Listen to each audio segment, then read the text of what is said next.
Ay, ay. Look. I'm too cool for the rules, baby, get off of me. Never need no push, I do it all for me. Keep a couple real hitters, got them on call for me. Money moving, got it in the market where it ought to be. Too true for the flex, baby, don't cap to me. Drop 50, bring 150 right back to me. Keep a couple real hitters, got them on call for me. Money moving, got it in the market where it ought to be. Look, Papa don't preach, teachers don't teach, niggas gon' reach, that's facts. I ain't worried about none of that shit, I'm making that cash stack. Bunch of O's like NASCAR, but it's really more like NASDAQ. Why they thinking that they hot shit when they really more like ass crack? Quarter on me like a referee, niggas hating what they'll never be. Small top with a big bottom, yeah, shorty shaped like a letter D. Let her have it, then I let her be. If you love it, gotta let it grow. Crazy cause you really never know. When I'm hurting, never let it show. I'm a two-tone, two-phone, two-chain, new thing, lame whipper. You a broke ass, low class, no cash, certified lame, nigga. I been getting to it like I ought to. Couldn't pick, so I bought two. Understand why your chick came, I'm just trying to figure why she brought you. I'm really reppin' and I'm flexed up, and I ain't gotta tell him I'm next up. Sleep on a nigga, they rest up, but I'm up and I'm getting my checks up. Me and the fellas be high as propellers, ain't shit you could tell us, we great, nigga. Looking at niggas like, how do you figure, unless you could talk about 8 figures. I'm too cool for the rules, baby, get off of me. Never need no push, I do it all for me. Keep a couple real hitters, got them on call for me. Money moving, got it in the market where it ought to be. Too true for the flex, baby, don't cap to me. Drop 50, bring 150 right back to me. Keep a couple real hitters, got them on call for me. Money moving, got it in the market where it ought to be. Look how we litty, we turned up the city, we raising the bar height. I been finessing, just look at them stressing, yeah, they been up all night. Sipping this water with somebody's daughter, she take what I taught her and build on it. Came in this game on that shit today, ain't in a couple years later, we still on it. Niggas be hating on it, bitches be waiting on it like a new season. I bet an acre on it, I put some paper on it like I'm loose leafing. Buying them assets, build me a cash net I could fall in. Look at my last bet, ain't got a tiptoe, ho, I'm all in. Think on a level that can't fail, and I roll me a J with the hate mail. Been doing good on the merch sale, all this bread on me look like a bake sale. Tell a young nigga what's really good, I be really good on a jaw jack. Send an email about the bread, I'ma hit you back with the call back. I'm too cool for the rules, baby, get off of me. Never need no push, I do it all for me. Keep a couple real hitters, got them on call for me. Money moving, got it in the market where it ought to be. Too true for the flex, baby, don't cap to me. Drop 50, bring 150 right back to me. Keep a couple real hitters, got them on call for me. Money moving, got it in the market where it ought to be.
great.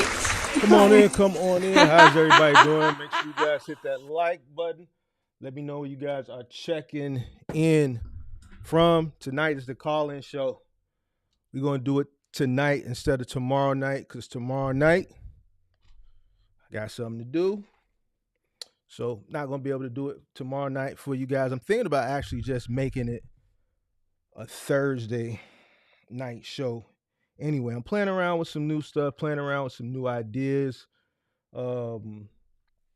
So I'm gonna be moving some stuff around. So I may move this Friday night show to Thursday night and go from there. But then I gotta make something up for the late night people who work at night that like to listen. Because I was actually surprised that I was able to hold an audience that late at night. Because sometimes this show goes, I think last week it went to like 1, 2 in the morning. So I do gotta have a late night show for the guys that are out driving during the night. I knew it was people out at night, but I didn't realize it was that many people. So shout out to everybody that is on the road at night. Make sure you guys come on in and hit that like button. Let me know where you guys are checking in from. I see St. Louis in the building. I see Jarrell in the building. Big Herm in the building. What's going on? What's going on? And this is a call-in show. You do not have to wait for me to say call in. You can start calling in now. And you'll be in the green room until I bring you up. You can watch the show from the green room. You can watch the broadcast from the green room. Do not wait to the last minute. You can call in and just chill out in the green room and watch the show from the green room at the same time. Let me pin the link now to the top. I should have did that first. Give me 1 second. I'm gonna pin the link. Call in link. Let's pin that there. Boom. And then let's do this so I can pin it.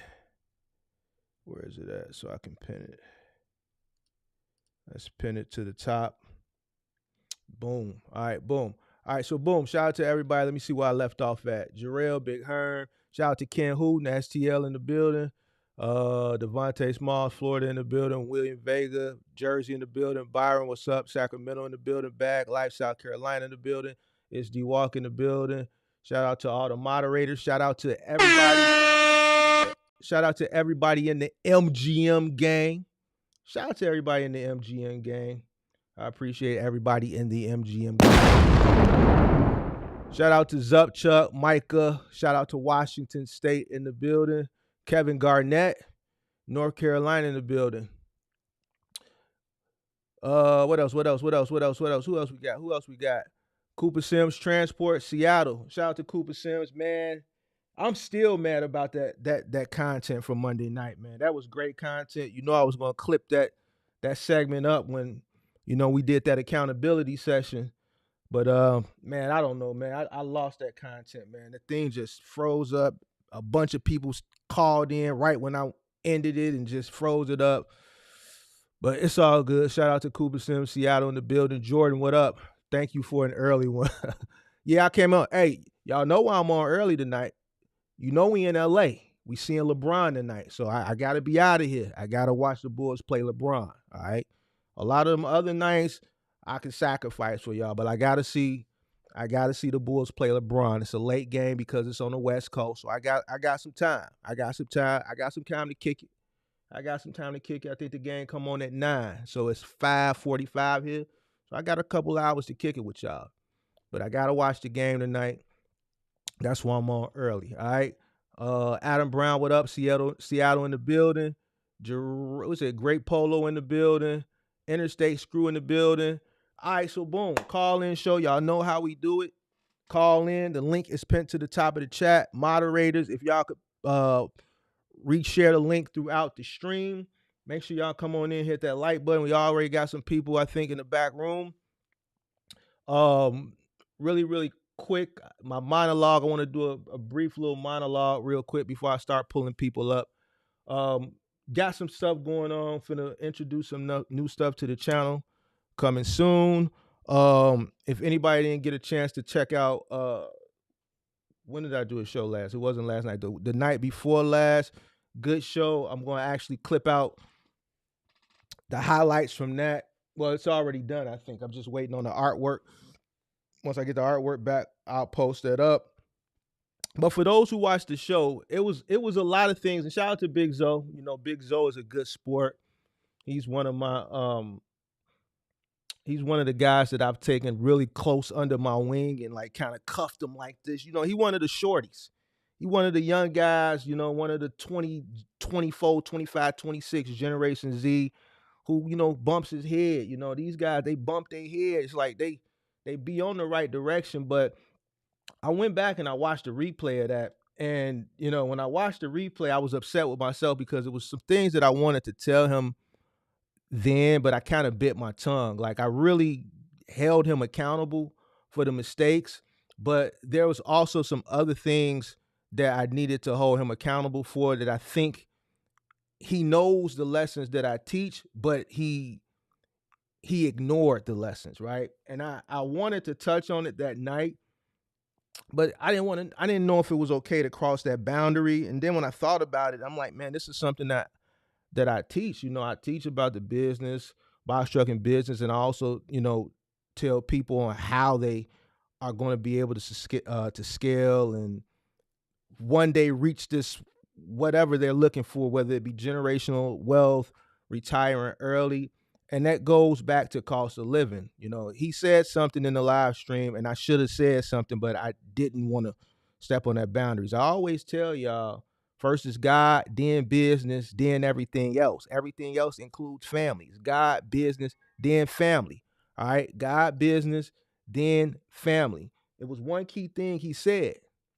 He was following the teachings. When he walked in that dealership and they told him that price and they told him what the interest rate was and all that, and he walked out, that was his first mind. His first mind was telling him that wasn't a good decision for the business. That's why he walked out. Now, he said his girl got to talking and she was in his ear. And ultimately, that's what led him back into making that decision. My mother always told me, follow your first mind. His first mind was right. That was the right decision. And also, it was the right business decision. Why? Because it's God, then business, then family. The business was telling him that wasn't good for the business. Why? Because that note is ultimately affecting the business because it's affecting his living expenses, right? And it's slow right now. He knows that car is too much for their budget. So you always have to follow your first mind, and if you follow the guidance that I give you as far as God, business, then family, you won't make these mistakes. The things you do in your personal life, you have to also think about the business. Okay, I want to buy this for home, or this is something I want to buy personally, but can we afford this at home? God forbid if something happens to the business. What if the business gets slow? What if the business can afford to pay me X amount of dollars right now, but I don't know what's going to happen 6 months from now. I don't know what's going to happen 9 months from now. I don't know what's going to happen a year from now. If you're operating one or two or three vehicles, it's kind of hard to gauge. Now, if you're at full scale and you just been in business 10 years at full scale, you got a network, you just going to make money, rain, sleet, or so, you got money coming in from all different, angles, then that's different. But when you at the beginning phases and you're still trying to maneuver and you're still trying to learn, every single decision you make is crucial. One way or another way, right? So follow your first mind. His first mind was his right mind. When you get to second guessing and all that shit, that's when you're going to, start making the wrong decisions. Your first decision is usually the right decision. Always follow your first mind. The business was telling him, no, we can't afford this. We can't afford this. And the reason why I didn't want to tell him is because I didn't want to step on his toes. When he said, but then my girl was in my ear because they married and, I don't want to be like, So, I just wanted to come back, circle back around and say that, shout out to everybody that's in the building. Come on in. This is the call-in show. Make sure you guys hit the like button. We already got somebody in the back room. Guys, make sure you call in. All right. Make sure you call in. Do not wait to the last minute. Yo. Yo. Yo, What's going on? I'm on. You alone? I'm You on, Mark. on? You on? Oh, okay, yeah, my bad. Hey, so look, man, I have wanted to get on here, man, because I'm real big on honor and respect. I had the opportunity, to share my testimony a few months back Yeah, man. Where you been at? You when don't I even watch the channel. You don't even watch the channel no more. You used to be in the chat all the time. You just Cap disappeared. Cap that's Cap. Oh, I watched I the don't channel. see you in the chat. You probably well, I'm you don't out. be in the chat. I'm out here right now. I'm, All you right, know what I'm all saying? right, all right, I'm in all the, right, all right. I'm in the, I'm in the trenches right now. But All right. no, so you know what I'm saying? Like I be tapping in, and I seen a little situation with, what I'm saying, with Kirk, man, and I didn't say anything, man, because you gave me the opportunity back then, to come on share my testimony, and you had connected me with Kirk, and man, I gotta be honest, man. He gave me like the information he gave me on his partials, bro. Like, bro, he answered one question for me, bro. Like, he charged me 500 for the session, which he originally charged me 250. It was like, no, the information you want cost 500, so I gave him the five, just off the strength. Though, really, it was my fault, though. I shouldn't have gave it to him, but he really only answered one question, and I never wanted to dishonor him because he was still coming on your show. You know what I'm saying? And once that situation happened, I was like, man, let me go ahead, man. Let me reach out and let me talk to the people, man. Bro, listen, y'all. He's going to, like, for those of y'all who are considering getting Kirk's partial training, like, bro, it's super basic. I asked him the one question that I feel was worth five. Hold on, hold on, hold on, hold on, hold on, Go ahead. hold on, hold on. What? Because here's the thing. My issue with Kirk is my issue with Kirk. And I kind of got a backstory. I know you got an issue with him based on the training because you did reach out to me when that happened, right? But Yeah.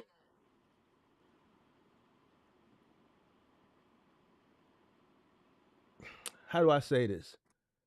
I know, I don't listen. I'm not finna say I don't want to get caught up in y'all mess. I don't want to be messy. My issue with him is my issue with him. Now, when we were Well, doing all I'm saying, content together, go ahead, go ahead, go ahead, go go ahead. ahead. My No, go apologies. ahead, go That's my ahead. fault. My Go fault. no, go ahead, go No, ahead, all go I'm ahead. saying, like, I'm not trying to bring you in, but what I am saying is that you have a platform, you know what I'm saying? And he's able to benefit from that platform because of the content you create. And I'm not saying that everything that he do is bad, but what I am gonna say is that this information wasn't worth the five. And I know you be on there promoting and things like that. And I never wanted to come back because, you know, that Marcus promoting the guy who, what I'm saying, really ain't giving the right information. If you remember, I called back in and I Mhm. called and I said, hey Kurt, Yeah, you should y'all probably be did have a little careful situation because, on. Y'all had a situation on yeah, I air, said, right? yeah, I called back and I said, Yeah, I hey, remember. I remember now. I Kurt, you forgot should probably about be that. careful. You should probably be careful about giving these people this training because they're not going to benefit from it until they in the game 6 months. Right? And he was like, oh, no, no, no, no. All this other stuff. He said, I'm going to dispatch you. He said, man, I'm going to dispatch you. Hit me up this week. I'm going to dispatch you. Bro, never hit me back up. None of that. I took him up on an offer, right? I'm like, yeah, my authority, bro, ain't answered not one of my messages, ain't answered none of my calls, bro. You feel me? So it's like, Why you didn't tell me I that? didn't want to, because, bro, like, I'm very big on, bro, listen, I'm Bro, big no, on no, no, honor. no, no, no, no, no, no. You big on honor. You supposed to tell me because you follow my channel. You see what I'm saying? Okay. So I would have stood Yeah, on that.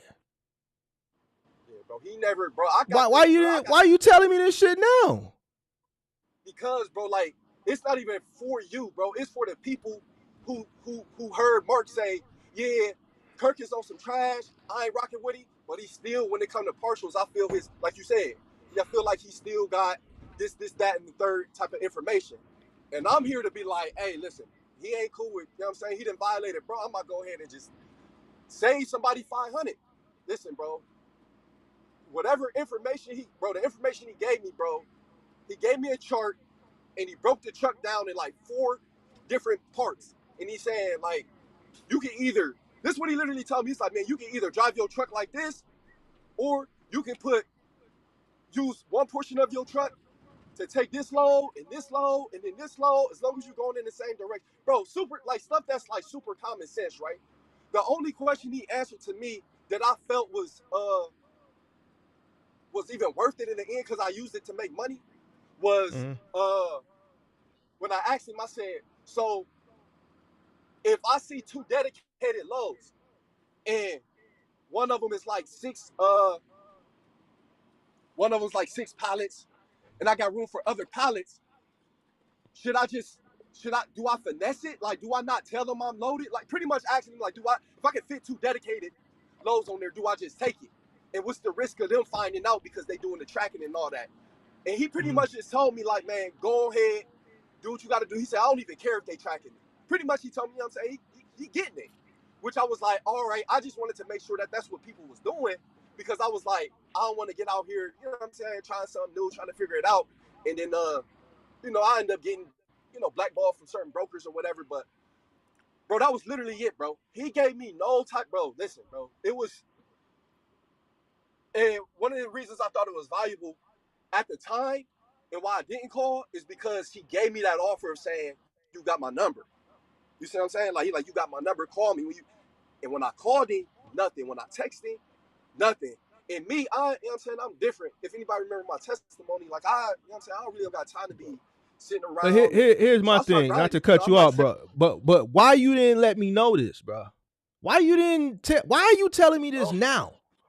Why you ain't telling me when I was in a position to stand on business? I did hit you up though, bro. And I connected you, but you didn't tell me all this shit. The shit when you hit me, I connected y'all that one time when you was hold on. When you hit me, I connected y'all, and that's when y'all had that conversation online. Right? That's when y'all had that conversation online, right? But you didn't go into this extent. Yeah. You didn't go into this extent. You said you was frustrated. You hit me. You said you was frustrated. And what did I do? I connected you, right? Because I didn't hear the conversation. Yeah. I don't know what y'all talked about. Only thing I did was I connect you with him.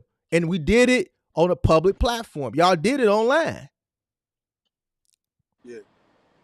But you didn't say none of this shit.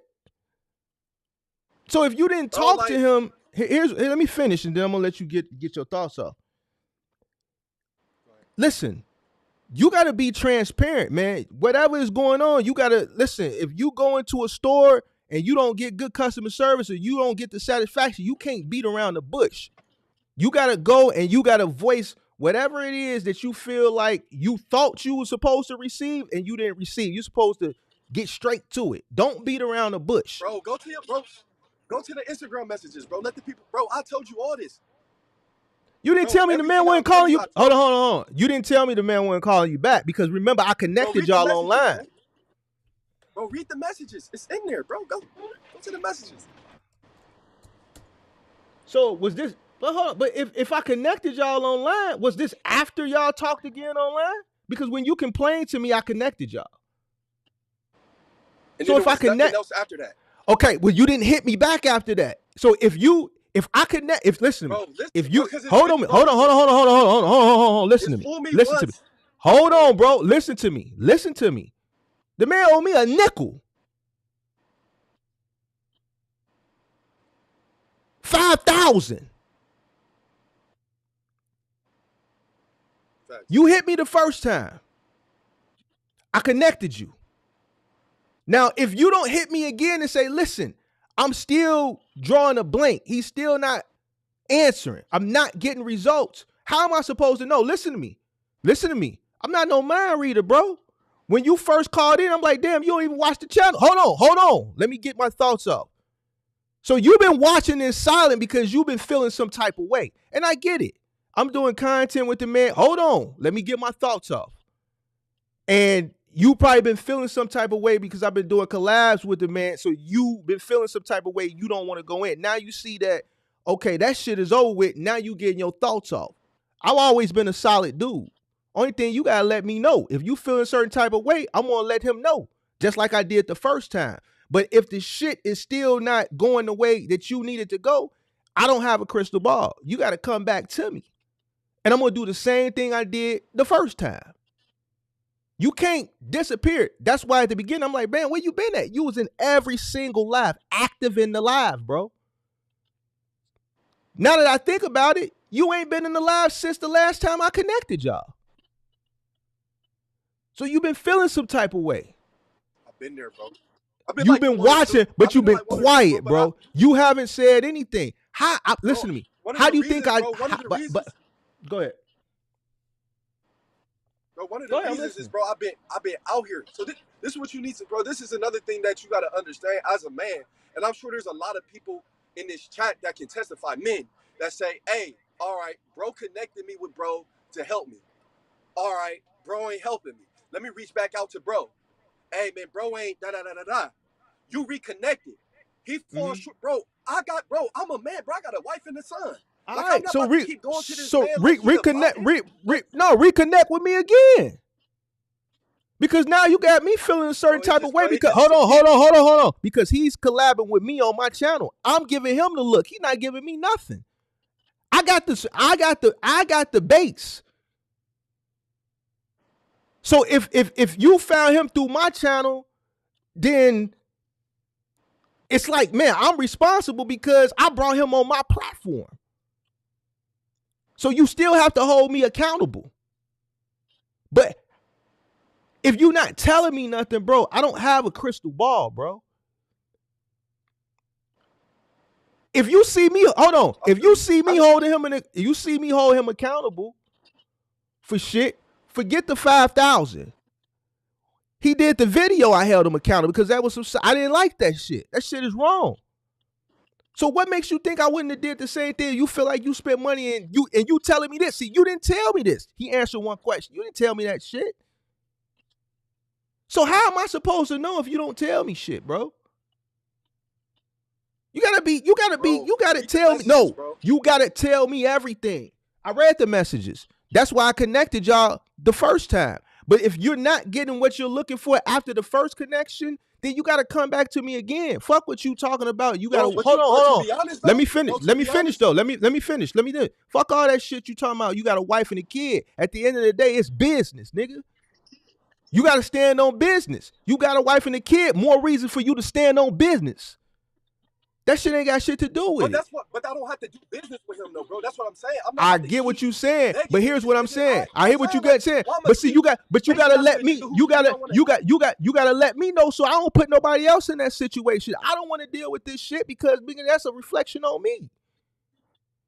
If you would have told me that, then nigga, I would have never got into the situation I was in with him. Fuck, I'm going in the gym lifting weights when I know I'm way more cut than this dude. And I already got a bad shoulder. So I'm going to risk it throwing my shoulder out when he had no intentions on paying me. I would have never did that shit. The only reason he running around doing that shit is because I'm running around here challenging people for a $10,000 debate. He trying to do shit to keep up with me. But see, the thing is, if I lose, nigga, I'm going to pay my money because I don't need nobody running around and I'm looking like him, how he looking now. If you would have told me that shit then, nigga, that could have stopped a lot of shit. Yeah, that's my fault, bro. I just honestly, bro, like after that second time, bro, there was a certain level of like, you know what I'm saying? Like, and I should have been thinking to do that, bro. There's a certain level of dignity that I have that say, I'm not about to keep going to this man, bro. I'm not about to keep trying to utilize the connection with Mark to get him to do something that he only trying to do for real. So I had to come out here and learn it myself. Like I did. So like once I seen this situation happen, bro, like with y'all, I was like, man, let me, you know what I'm saying, let me go ahead. And I should have said something before, bro. Like now I could pull these messages up. I could pull the messages up because the same thing I'm telling you, I said right here in the morning, I speak to him. And then I spoke to him and I connected y'all. No, but listen though. No, to be honest, we didn't connect again until I called in. Mark, I called in that day. I pressed the link. He didn't reach out to me. Right, but it was the same. It was the same day. It was the same day. No, Mark, I don't know if Here's it's what the I'm same. saying, It might have Jarrell, been the Jarrell, same. Maybe what I'm Jarrell. Here's saying the is, thing. Here's the thing. if That you was reached when out was to this? him, he Hold didn't on, reach out hold to on. me based off This of was this he didn't this reach was out in to me based off of what you said. listen, He listen, reached listen, out to listen. go This ahead, was go in ahead. October. This was in October. All right. I spoke to him. Y'all talked. Now, after y'all talked, from my knowledge, from visually seeing y'all hash out whatever it was, and if I can think about what day that was, I can pull it up. From that moment, I'm thinking this shit done. It's squash. Y'all gonna work together. He's gonna dispatch you. If I'm not mistaken, did he say he was gonna dispatch you or some shit? Cap. I'm asking you. That's what he said, right? Yeah, that's what he said. All right. That's So what he boom. said. So now, after that, if no one tells me, if he don't bring it up, if you don't bring it up, here's what I'm saying. I'm not, listen, I got a million people hitting me up. I'm doing 3-4 live shows a week. I got other shit going on, other businesses, other shit, other investments. I got my life, and I got all this shit. Out of sight, out of mind, bro. If you don't come and tell me this shit, or if he doesn't come and tell me, hey, man, I'm helping Jarrell and he's just not performing, or if you don't come to me and be like, man, I reached out to Kirk again, Mark, it's the same old shit. I paid him this money. Man, this man ain't even returning my call. Mark, I did, bro. You only reached out to me once, bro. Once. Bro, you remember, so the first connection was after my testimony. I gave my Right. testimony, right? And you wanted to go over the road. And I said, well, I don't do over the road. October. Right, so we connected. Boom, boom, boom, boom. I had that situation where I called back in and say, hey, after I got the training and the information that he gave me, I realized none of this stuff works until you a certain authority. I'm sure some people. I remember you told him in the that. chat I remember you that told him. call. I remember you told him that. He started saying, oh, no, nah, whatever he was saying, and then say, I'm going to dispatch you. Mm-hmm. Then after he said, I'm going to dispatch you, is when he said, it's when. Well, here's the thing. I'm sure he's watching. So he might as well call in. I don't want to talk to him. I don't want to talk to him unless you got my 5,000. Unless you got my 5,000, we ain't got shit to say. And once you give me my 5,000, we still ain't got shit to say. But at the end of the day, go ahead. Mark, honestly though, when it boils down to it, you right. I should have said something to you, bro. It wasn't even that I was in my feelings, bro. Honestly, bro, it was just that I realized I wasn't gonna get that help, and I needed to get out. Bro, like, man, you supposed to stand on that shit, boys. What you tweaking? Listen, you paid for something. Let me explain something to you, bro. Let me explain something to you. But that was on me, bro. No. Keep it a buck. You right. Because you found him on my channel. You came to me. I said, well, bro, I do moving, final mile. I've never done partial OTR. But I say Kirk does that. Now, from what I understand from the people that have spent the money that are his subscribers on his channel, they sing his praises. All right. So that's all I have to go off of. You see what I'm saying? That's all I have to go off of. So hold on. So since you found him on my channel, then you got to hold me accountable because you found him over here. So we're going to keep it a bean. I ain't ducking no. I'm not ducking that. You found. Hold on, man. Hold on. Cause see, you in your feelings now. You should have been got this shit off, bro. A lot of shit. Hold on. Let me finish. I'm holding myself accountable because I should have disconnected myself with the nigga a long time ago. You see what I'm saying? I'm holding myself accountable. The shit that I'm dealing with because of him, I should have cut that shit off a long time ago. You see what I'm saying? You should have been more vocal.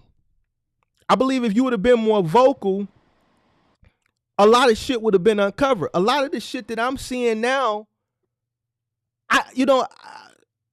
if I would have known this shit then, I wouldn't have continued to deal with them. I wouldn't have done certain things, like, bro, I wouldn't have did it, bro. You don't know listen, if you would have came to me, you don't know what levels, to what extent I would have went to for you to come to some type of resolve. You don't know that. You don't know that. But if you don't come to me, how am I supposed to know? I don't give a goddamn if you come to me 10 times. I don't give a damn if you come to me 10 times. Because I was at the point where I didn't want nothing else.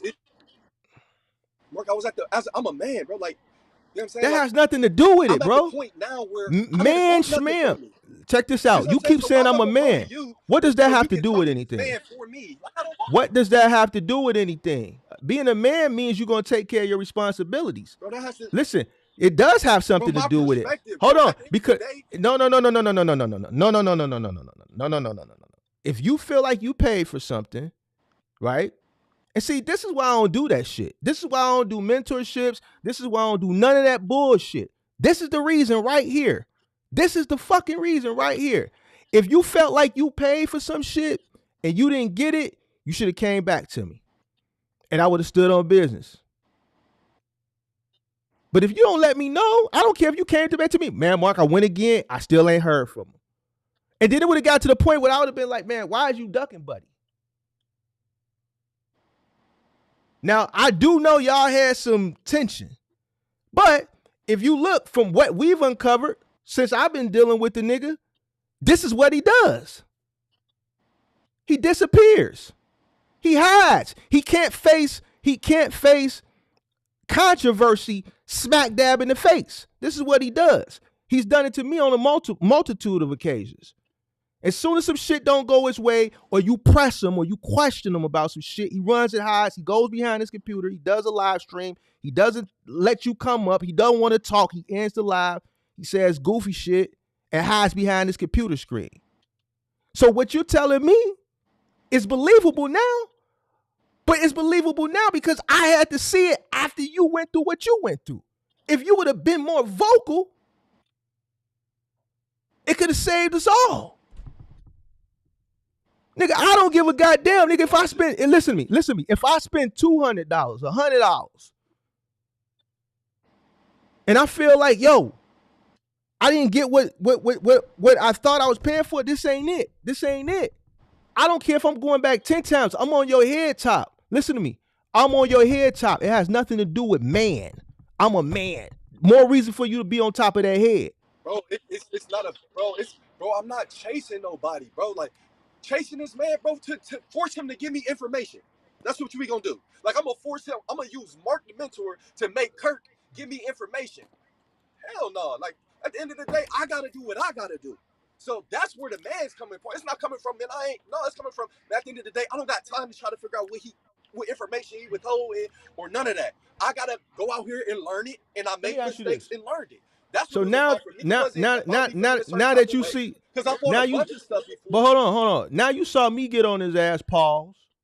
Now you vocal. So here's what I'm saying. You've been harboring this shit. This is the point that I'm trying to make.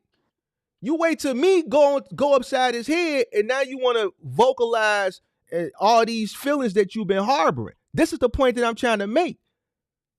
You should have been let this shit out. You should have been came to me. You should have been put this shit out. By you doing it now, I'm looking at you like, bro, why now? Because I got on top of his neck. Bro, I'm thinking, bro, to be honest, bro, I'm thinking you and bro like this. I'm thinking y'all. Man, bro, how? Listen to me. Look at me. Look at the camera, bro. I'm from Chicago, nigga. I'm from Chicago, bro. Hold on. Look at the camera, bro. I need you to look at the camera. I'm from Chicago, bro. When you watch us collab, you see day and night. You don't see the same thing. You don't see sucker shit, bro. I don't do sucker shit. I don't tell a person I'm gonna do something, and then when it's come time to doing, the shit don't get done. I don't walk around and say shit to be cool, to make it look good, but then when it's time to stand on business, I go running high. I don't do none of that shit. Yeah. I done kept it a buck. I mean, bro. So hold on. You watch the content. You see day and night. Let me finish. You see day and night. So how do you think, nigga? I didn't grow up in Jamaica. I'm from the crib. How? I just met this buddy online a year ago. We do YouTube content together, man. This is all this is. He's not a 20-year nigga. He ain't somebody that, I feel like I want if we in a situation, that's why if you watch the live stream, I said he'll get you killed, not meaning he'll set you up. He'll be in a situation and you'll go to help him, and then he'll look for an out to save himself. That's what I mean. He's not a 20-year guy. He's not a 30-year guy. He's not somebody that I die for because I know they'll die for me. He ain't finna die for me. I don't know him. So how you thought that, fam? How you thought that? Bro, I mean, at the end of How you thought that? How you thought that? You can't think. Well, I don't see why. At the end of the day, bro, I don't see he why. on your channel, bro. He smiling, he laughing, He on my y'all arguing, yeah. and then y'all back cool.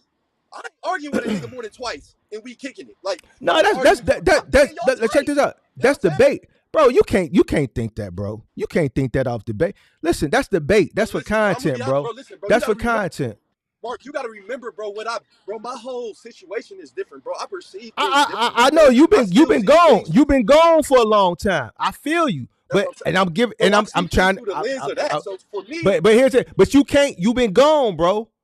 You've been gone, and you've been gone. You can't tell the difference between day and night just by looking at the content, bro. The man said, listen, the man said he, hold on. The man said he beat somebody. The man, listen to me, bro. The man said he beat somebody damn near to death with a hammer, bro. I've been calling that shit cap since the man said it, bro. You was in the joint for 9 years, bro. You can't tell somebody thorough and somebody not thorough, bro. So you can't join us at the hip talking about, man, we like that. Man, I know this man from the channel. I met this man twice in life because he came here. We like this man, like, you think I'm finna trust this man with my life? This man ain't finna pull no trigger for me. Bro, this man ain't finna, listen, bro, this man ain't finna, check it out. No, hold on. No, because you said that. This man ain't finna go sit down for me. If that man seen me getting on with somebody, that man ain't finna step in and lend me no hands. He ain't finna help me. If I saw him getting beat up, I'll go help him and he'll leave. He'll run. You can't see that. And you been in the joint 9 years? You tweaking, bro. Stop it. This is the thing, bro. I'm not, bro, listen, bro. I learned, this is something, bro, this is me. Bro, this is how I operate. Bro, I'm not looking deeply into nothing, bro. I'm focusing on my business and what I got going on. So I'm going to look at what y'all show, and I'm just going to be like, hey, at the end of the day, he on your channel, bro. So it's I'm not about to take the time to say, yeah, he on this channel, but, man, maybe he don't really mess with Mark like that or vice versa. I'm looking like, bro, y'all niggas debating, y'all arguing with each other, y'all come back cool. Bro, like, right, that's bro, content, bro. It's content, bro. You been gone, bro. You been gone. You been gone, bro. You been gone. Listen to me. Content is like when you went away. What years you go away? What years you go away? What years you go away, bro? Yo. Yeah, I hear you. What years you go away? Yo. Yo.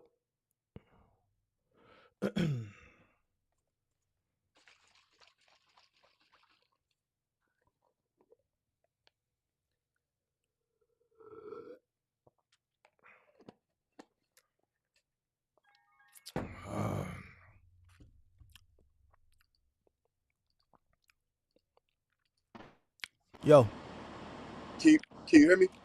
I hear you loud and clear, brother. What year did you go away? Can you hear me? I hear you. What year did you go away? Yeah, so at the end of the day, bro, you right, bro. I should have said something, but bro, I wasn't thinking about that, bro. I was just thinking about like, dang, I done hit bro up for help twice. He ain't really trying to work with me. Like, all right, whatever, bro. Like, it's on me. I spent the bread. I'm taking accountability for that, bro. That's really how I was perceiving it, bro. And I just went on ahead about doing what I had to do, bro. It wasn't anything more or less than that, bro. I was just trying to focus on what I had to do. And when bro ain't back out to me, I'm like, I'm not about to. I'm saying, like, I'm not about to beg him. I'm not about to beg him to you know what I'm saying, to do business with me, bro. And that's just how I perceived it. But you right, bro. You know what I'm saying? I'm wrong and I apologize for that, bro. And I apologize for the people who, you know what I'm saying, who spent, you know what I mean, to the people who spent money even after my encounter with him. But bro, like, I just didn't, you know what I'm saying? I was like, man, you know what I mean? I don't want to cause no disturbance. Mark already dealing with bro. I don't even really know how he gonna perceive it. I know Kirk gonna try to flip it off and switch it, but end of the day, bro, like it is what it is, bro. I Man, could you have handled tweet. it better. Yeah, I think. Listen, I'm gonna accept that I don't because see he it was on better. my channel. No, he was on the channel, and whatever happens, I met Kirk on YouTube, so we didn't grow up together. I don't know how he is as a person in real life. I don't know if he's a fair person, an honest person. I'm going just based off what I see. You see what I'm saying? That's it. That's it. So, you know, Yeah. as far as his coaching and his mentorships and all those different partial training and all this stuff, Kirk was on YouTube before me, way before me, since '09. I just came on YouTube in 2022. You see what I'm saying? So, Yeah. I don't know him, like I don't know him at all, to be honest with you. I just know him from YouTube. But you saw him on Yeah. my channel, so I understand. I accept that, bro. You know what I'm saying? And I trust me. If anybody learned the valuable lesson, trust me. I definitely learned the valuable lesson. And that's why I said I'm not doing shit with no one else. If you're not from Chicago, I'm not collabing with you. Period. No collabs unless you're from Chicago. That's it. I don't want to mess with nobody outside of Chicago. Yeah, that's Because a lot of these guys I see, man, they that's just on you, not. bro. I don't want to collab with nobody. Period. If you're not from Chicago, then that's it. I'm cool. But Straight up. I ain't gonna lie though. I want to ask the chat, hey chat, especially the men. If you me and you reached out to this man for help, he don't answer. You reach out to Mark who connected y'all, and then he don't answer again. Do you go back or do you know what I'm saying? Do you do like I did and go ahead and just chalk it up and do what you need to do? I just want to hear what y'all say. You know what I'm saying? Like I said, I'm open to being wrong about it, but that was just my perception. I want to see what y'all, you know what I'm saying? I want to read in the chat and see like what would y'all have done? Would y'all have did what I did and went on ahead and chalked it and went on about your business? Or would you went back to Mark and potentially tried to get him to force Kirk, But to see, to give you some information? here's why I'm kind of upset with you right now. You want me to tell you why I'm upset with you right now? Yeah, yeah. Because you doing this after I stood on business. See, I don't wait for nobody else to stand on business and then I come stand on business behind them for some shit they got to do with me. If I got an issue, Right. I'm standing on business right then and there. If I don't harbor shit and then when I see, oh, well, Pookie Loke got an issue with him now, let me go run up behind and express my grievances as well. Nah, that's not how we do shit. I That's why, can listen see to me. that. I So can see that. that's why right now, I'm looking at you like, bro, you've been harboring this shit since October. So now I get on a Bro, nigga neck. Nah, and now you first to call in to express grievances because you seen me go ahead and get on a nigga neck. bro, You should have been on his neck I if reached that was out the to you case. twice, bro.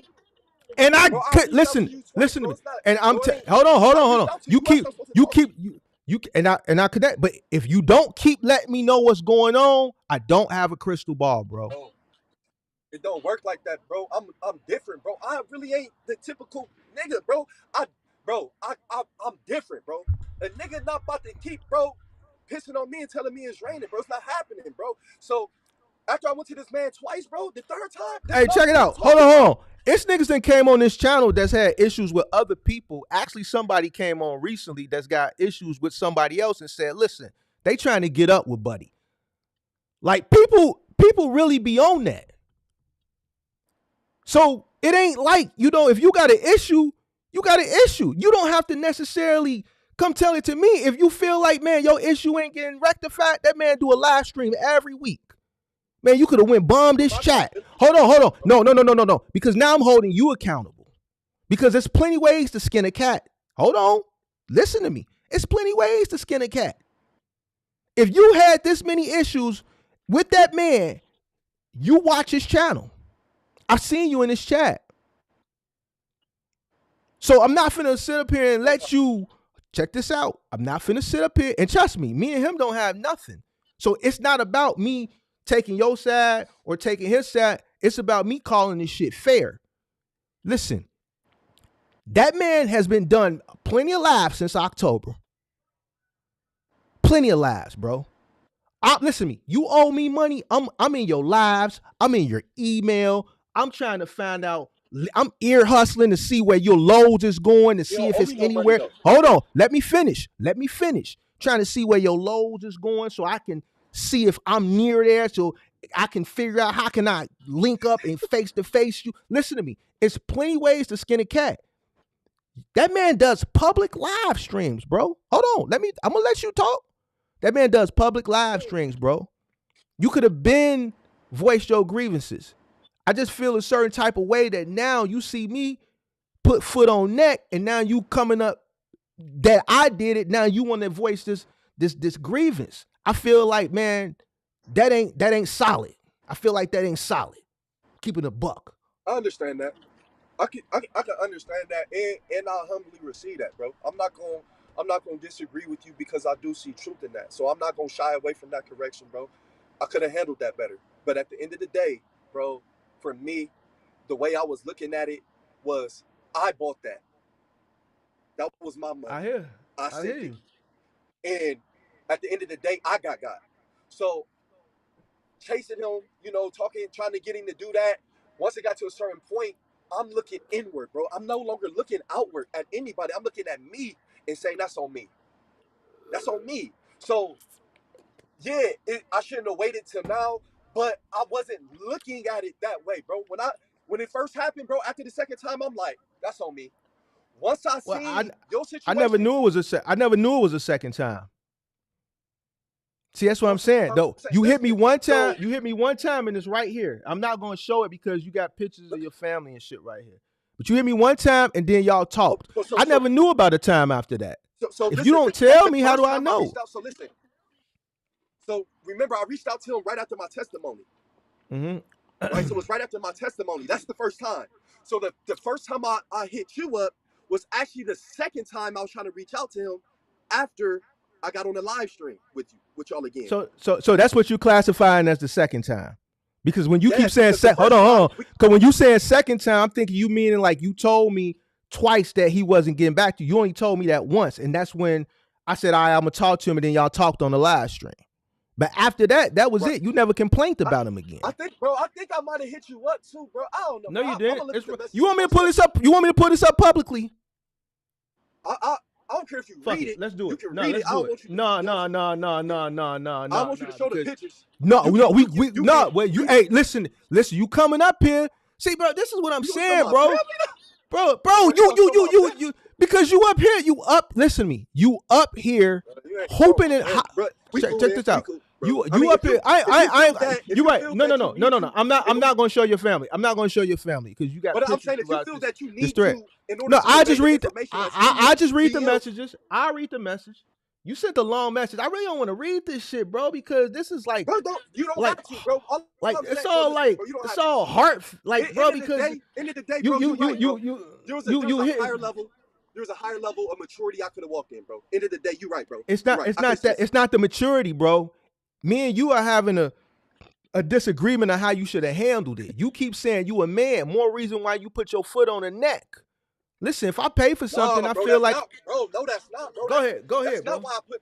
Being a man isn't about me putting the foot on the neck. Me being the man is saying, if I keep looking back at this decision I made and trying to rectify it, I can't make the right decision going forward.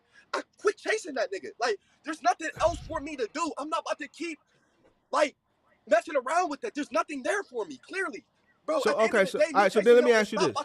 Pay my $1,700 check this out. So why today? Why today? Because, bro, once I seen how everything transpired, it reminded me of man, bro, is really like that. Because I was giving him the benefit of the doubt when I said that's on me. It just didn't work out. That's on me. But once I heard the information about y'all's story, it made me really look inwardly and say, I think that nigga really, really like that. So now I'm like, man, let me reach out. End of the day,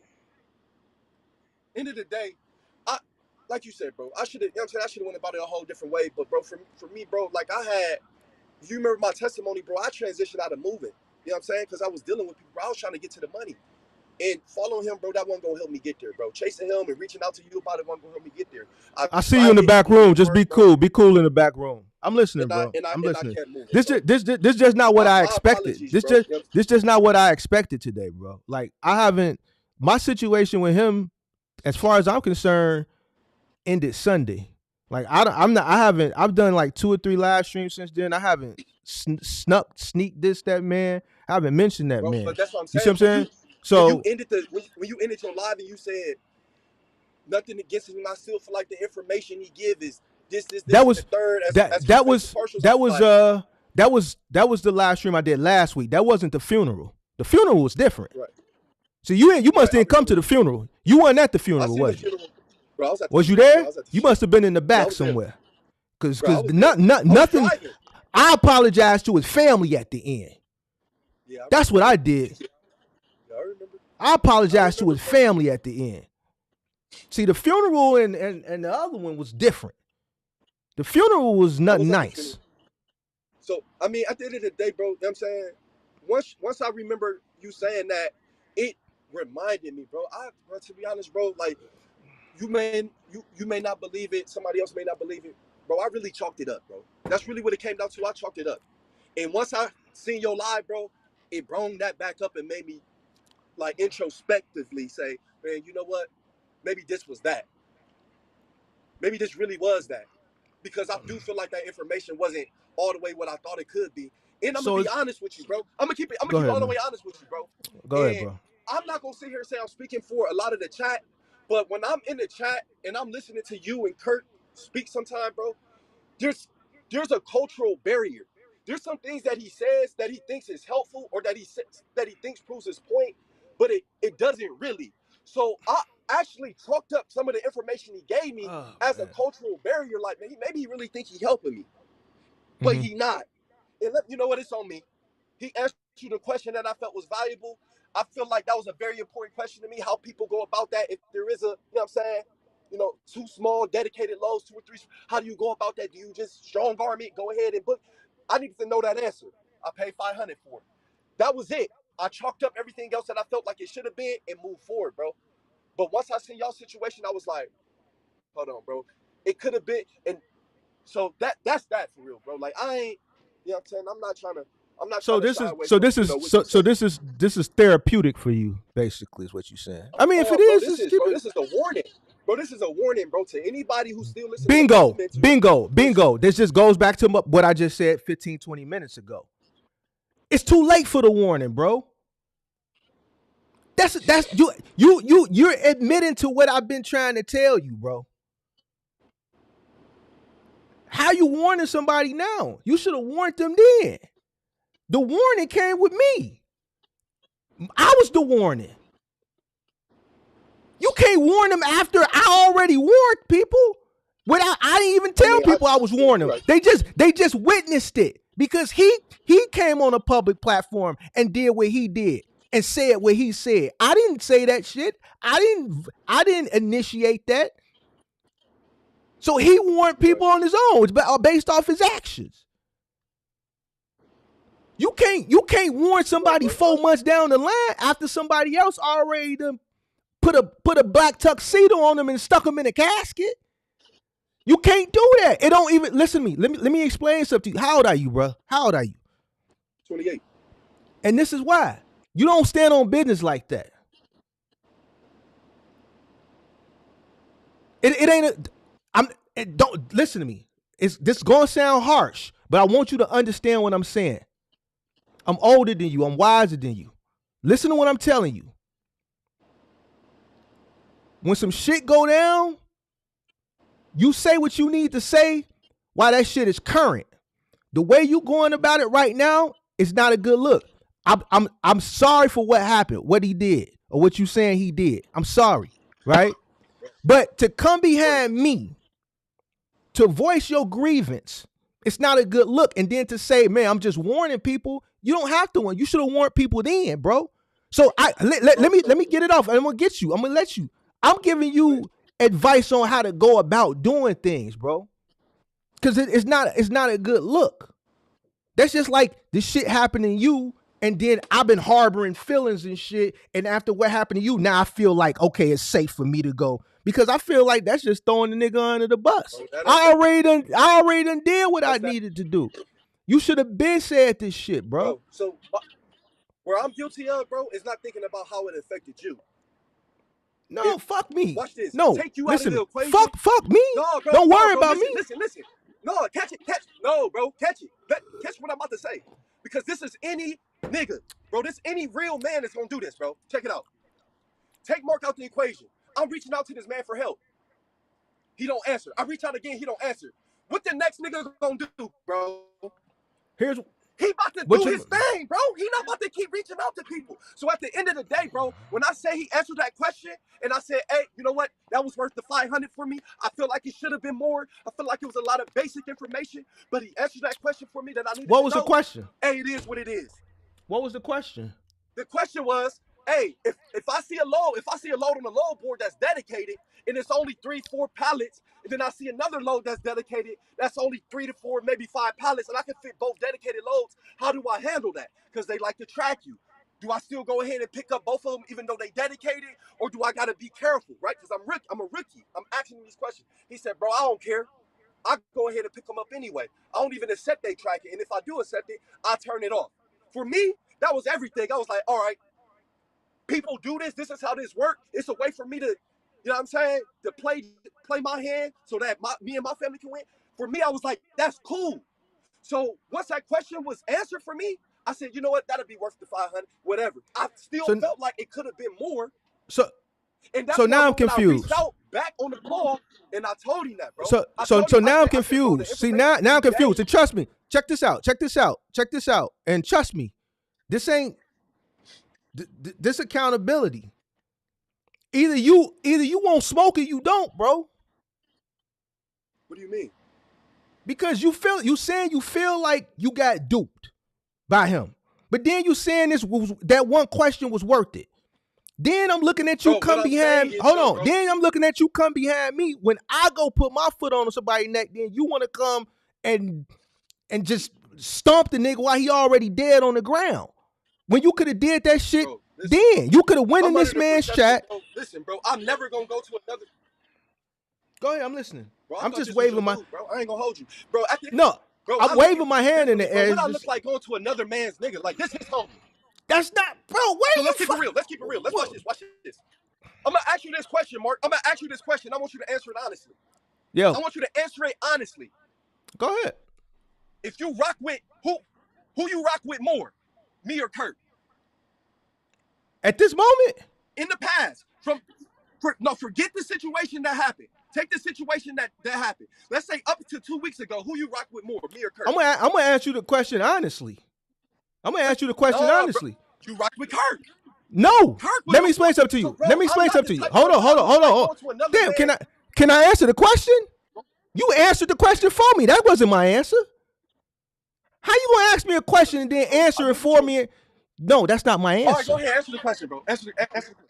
Bro, you need to calm down, bro. You like how he was in that video I showed, jumping all. You driving? Because you done had you some booger sugar? Is you all right? Calm down. Let me answer the question. You're not, bro. Go ahead, bro. Bringing up how it's affecting you, and you're not. I'm not bringing how it's affecting me from the perspective of the man who said. I'm not bringing out how it's affecting me. I'm listening to you vent, but then hold on. Perspective of a man who said, I ain't got no choice. I'm just gonna go ahead. No. I'm listening to you, and I hear the points you making, but then it's like you backpedaling some things too. It's 1 minute you feel like, man, bro, I paid him $5. Go ahead, bro. I'm just gonna let you. It's your show, bro. It's your show, bro. It's your show. Chat. Didn't I say something about that question? Chat. See how hype you is now? My question to you is, you've been holding this hypeness for 4 months. I'm not trying to make you seem. I'm not trying to make you seem fugazi. I'm not. You're not getting what you're not understanding what I'm saying, bro. You're not understanding what I'm saying. You won't give me a chance to talk. because you're so upset. And this is what I'm trying to understand. You're this upset from something that happened in October that you've been silent about. Bro, no, I'm upset now off of something that's taking place in this conversation where you're saying that I'm fugazi because I'm like, bro, first of all, I reached out. Did you hear fugazi come out my mouth? I'm telling you, bro. No. You never heard fugazi came out my mouth. What I'm telling you, you're doing. Bro. 1 minute. No. Fugazi is an Italian word. All right. First of all, what I'm telling you is 1 minute when you first called in, you went in. I stopped you because I didn't know where it's going. I don't want this to be bash him, because here's the thing. That man has a channel where he does live streams once or twice a week. You can easily go in there and do this. Start typing and da. He gonna do one or two things. He gonna either address it, he gonna ignore you, or he gonna block. You gonna do one of three things. Hold on. But fast forward 3.5 months later, you see me bring the smoke. You see me and him get into it. And it's the first call-in show, boom. As soon as I go live, you hold on. Let me get it off, bro. You call in. I ain't saying nothing. I'm sniffling. All right. So I let you get your thoughts off. But 1 minute you complained at the beginning, but then you saying, okay, well, you psyching your mind out to make yourself feel like, well, the question was worth 500. So either you upset, or it was worth the 500, or he was. All right. 500, bro. Cat, didn't I say that in the beginning? So why are you upset then? But he answered the question. I never. So why? So why are you upset? So why are you upset then, bro? Because that question was valuable to me, bro. What I thought I was going to get out of it, I didn't get out of it. So what I'm telling people is that the next person might not sit in that seat and say, you know what, the answer to that question is worth it to them. They might really be like, man, no, I need more information. I feel like I'm lacking. For me, I chalked it up, said, hey, you know what, that question answered pretty much what I needed to know, and went on ahead about my business. Once I seen y'all situation and you still promoting the information how you did in the previous, I'm like, man, let me just go in here and just say, y'all, bro, that the information was basic, bro. He answered one question for me I felt was worth it, which I said in the beginning, didn't backpedal nothing, Mark. Said that in the beginning and went on about that. But in your defense, you're right. I should have said something because I should have been thinking about more than how it just affected me. I should have thought about the next person. I didn't, bro. I was thinking about my family. I was thinking about doing what I needed to do. I wasn't thinking about that, bro. I wasn't, bro. I chalked it up and said, hey, it is what it is. But yeah, once I seen y'all situation, I went on ahead. And then secondly, bro, honestly, bro, I'm not the type, bro. And you told me I was wrong. But bro, I'm thinking y'all tight, bro. I'm thinking y'all cool. And see, that's where I'm lost. I'm not gonna go to another dude's homie and say, bro, man, your homie tripping, bro, and then really expect, you know what I'm saying, really expect something to really take place, bro. Like every time you say that, I just feel like I just get crippled. I'm saying that's how I perceived it, bro. I get crippled. I get crippled, bro. I'm from the crib, bro. That's how I perceive it. Check it out. I'm from the crib. We don't move like that. You know why? I could never move like that. You know why? Hold on. No. Bro, you keep talking about we talking about box trucking. We ain't talking about drilling and da. We talking about trucking, bro. So as long as we keep it trucking, I don't care if the man is a sucker, a wimp, soft, whatever, because what goes on in his personal life has nothing to do with me, bro. We just do. Hold on. Let me get it off, bro. No. You spend money with the man, so you spend money. You're a customer. You're a consumer. It's a difference. It's a difference. So you're a consumer. When did you complain? When did you start complaining about him owing you the bread? When did you start complaining about him being a sucker? When did you? Hold on. I never. When did you make that complaint? Let me know when you're done. You finished? Can I talk? Go ahead, bro. Can I talk? All right, thank you. When that shit first happened, I addressed it one time. and I never brought it back up. The reason why I brought it up recently is to make a point on top of the point that I was making about the video. And that's it. That's it. I never mentioned it. At that moment, when the man never paid me, my decision was already made. What's known don't need to be explained. Did you have him on the show again after he didn't pay you? But the last show he was on is when I approached him on the show, like, man, Kirk, you not gonna pay me? So Kirk, you ain't gonna pay me? Okay. I did just like that, and that was the last show we did together.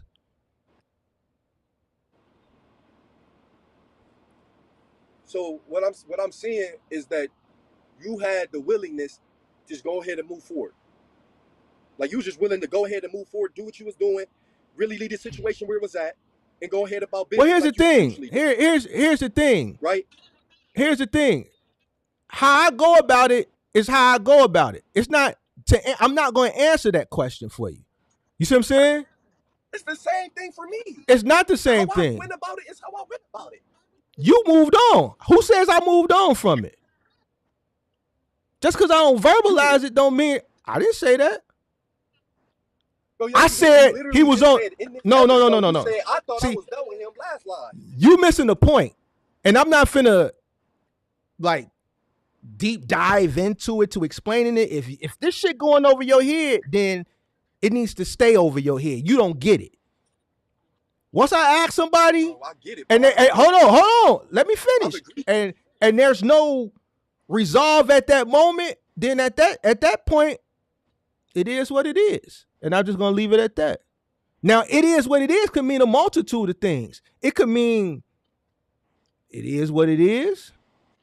It could mean it is what it is. Or it could mean it is what it is. See, it's a bunch of different ways that could play out. But at the end of the day, at the end of the day, you definitely interpret. You don't know what I'm talking about right now. But there's some people that know what I'm talking about. And what's known don't need to be explained. I said that. I know you did. For somebody that's been in the joint for 9 years, man, I thought you would be more in tune, bro. You ain't in tune, bro. I gotta break shit down. I'm in my world, bro. I'm not caught up with the standard of how people do things. Listen, bro, at the end of the day, bro, like I said, bro, I misinterpreted y'all relationship, bro. I thought y'all was cool. Y'all wasn't. I thought y'all was cool. Bro, no. We're cool as far as, listen to me. Let me break it down even further to you. We're cool as far as collabing. Listen to me. I met Kirk twice. I'm 43 years old. I've seen this man twice in 43 years. I've only known him 12 months, pretty much, a year, right? Kirk is not going to go sit down and do a bid for me. Kirk isn't going to die for me. Kirk ain't going to shoot somebody for me. Kirk ain't going to put his life on the line. The real people that I've been around 20, 30, 40 years, those are the people that's going to do that for me, and I'm going to do it for them. Those are real ones. Those are, hold on. Hold on. Let me explain something to you.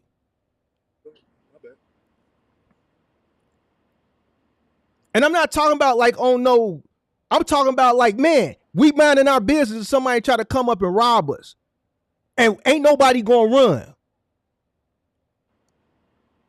Just on some regular stuff. I ain't talking about no street stuff. I'm just saying, period.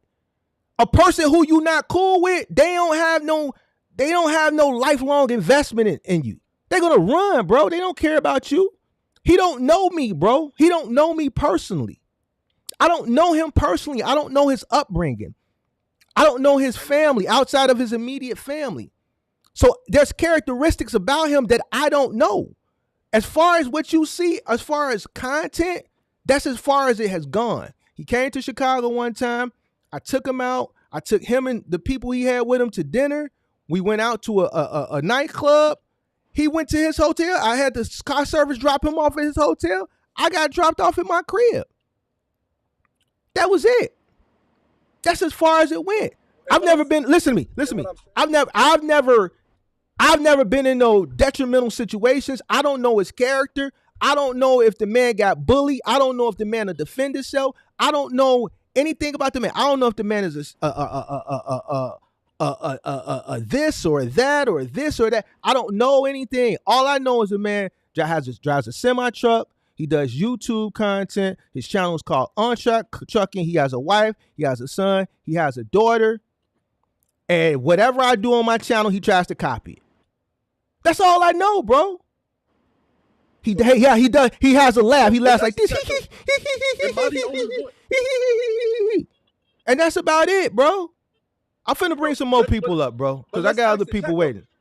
I got more people waiting. Go ahead. I'm gonna bring some more people up. Am I the only one who thought Mark and Kurt was tight? I thought they was cool. So when the situation happened again, I'm like, I'm not about to keep going to this dude's homie to tell him about his dick. Like I went on ahead and chalked it. End of the day, Mark, I appreciate you having me on.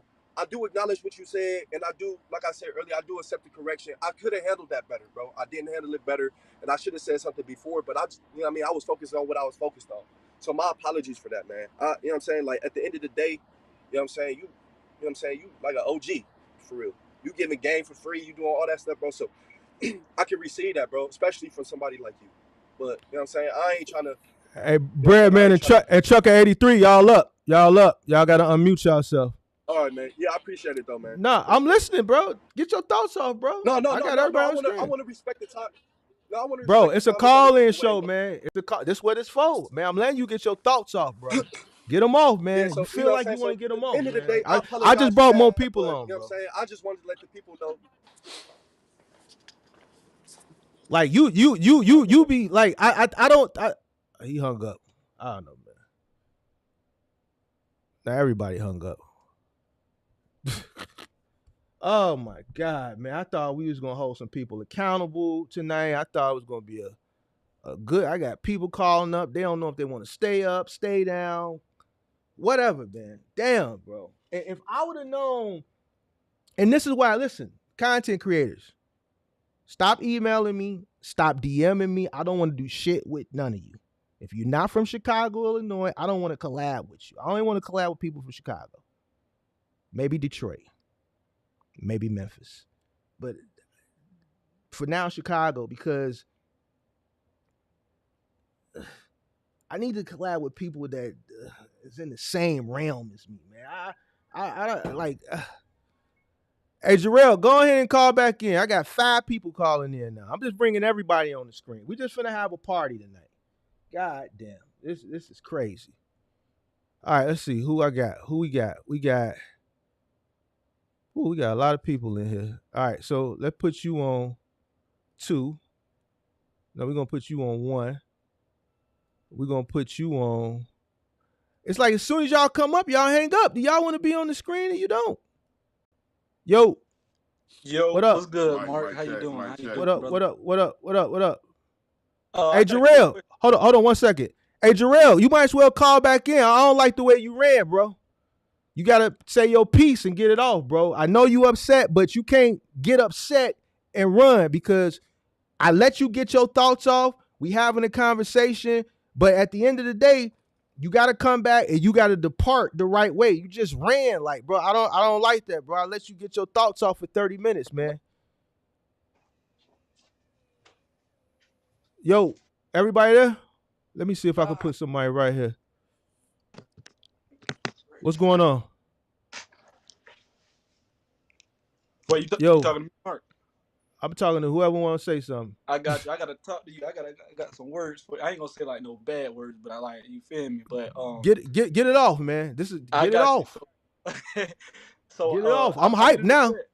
I've been in the chat, what's the name, for a minute. I've been tapped in with you. I remember you had dropped the video about UST. I'm locked in with him now, so I'm just now starting off. I know you said like start with humble beginnings and everything.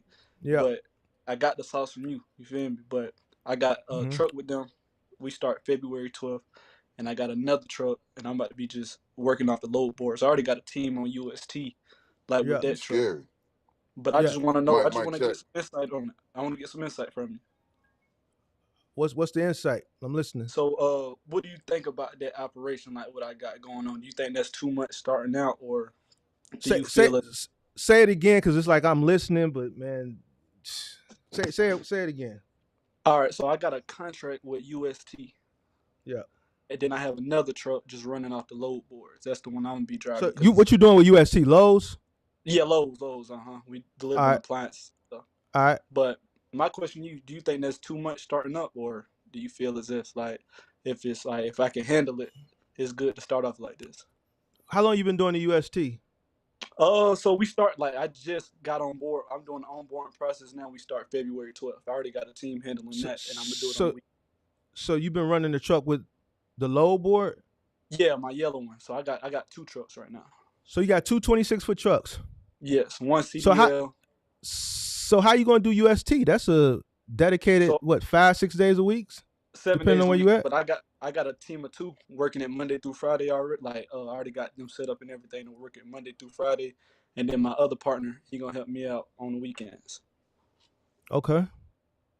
I So mean, like what? if you think you can handle it, I mean, go ahead. I mean, if you ain't never done final mile before, who's gonna train these guys? So with UST they provide a trainer for a week. You must ain't been watching me for a while. How long you been I watching have, me? I have, So what? but So you talked they about gonna put, but you own the business. yeah for sure. So you gonna let somebody else train your employees in your business? I mean, No, they no, gonna no. do it. Hold on. They gonna do it I got anyway. you. But still, how can you hold them accountable when they mess something up? Because you ain't show them how to do it. So all thing gonna show this how they showed us how to do it. So I mean, you can't deduct money out they check then. Mm-hmm. But this is what I was saying. Like, so I got a LLP. I got a business partner. We got in this together. So I got him running that contract as well. So he gonna be one of the people with the other team member. We got the helper teaching him like the ropes and everything. Okay.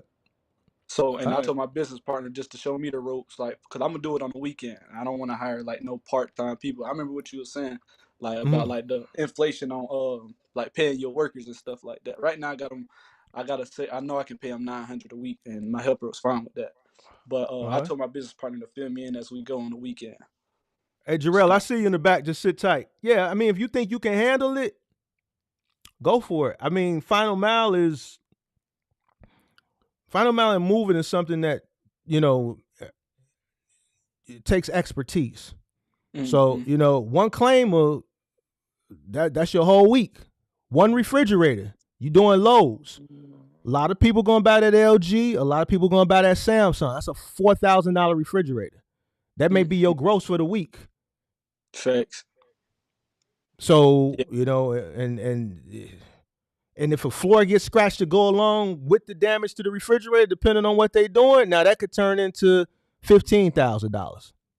So I'm just letting you know, bro. So I mean, if you can handle focusing on building a final mile business with all the liability and the claims and educating and learning on how to do it while running something else on the side, then I'm not gonna be the one to say no.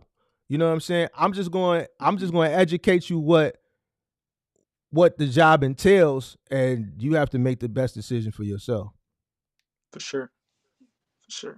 I'm gonna let them speak again though. I'm gonna let them go ahead and get you feel me, what they got to All right, say, and I'm gonna ask more questions. You mind if I get mine off real quick? I'm gonna be in and be out. I got a go ahead, quick question. go ahead, go ahead. Hey, salute, man. I'm Bread Man from H-Town, Houston, Texas.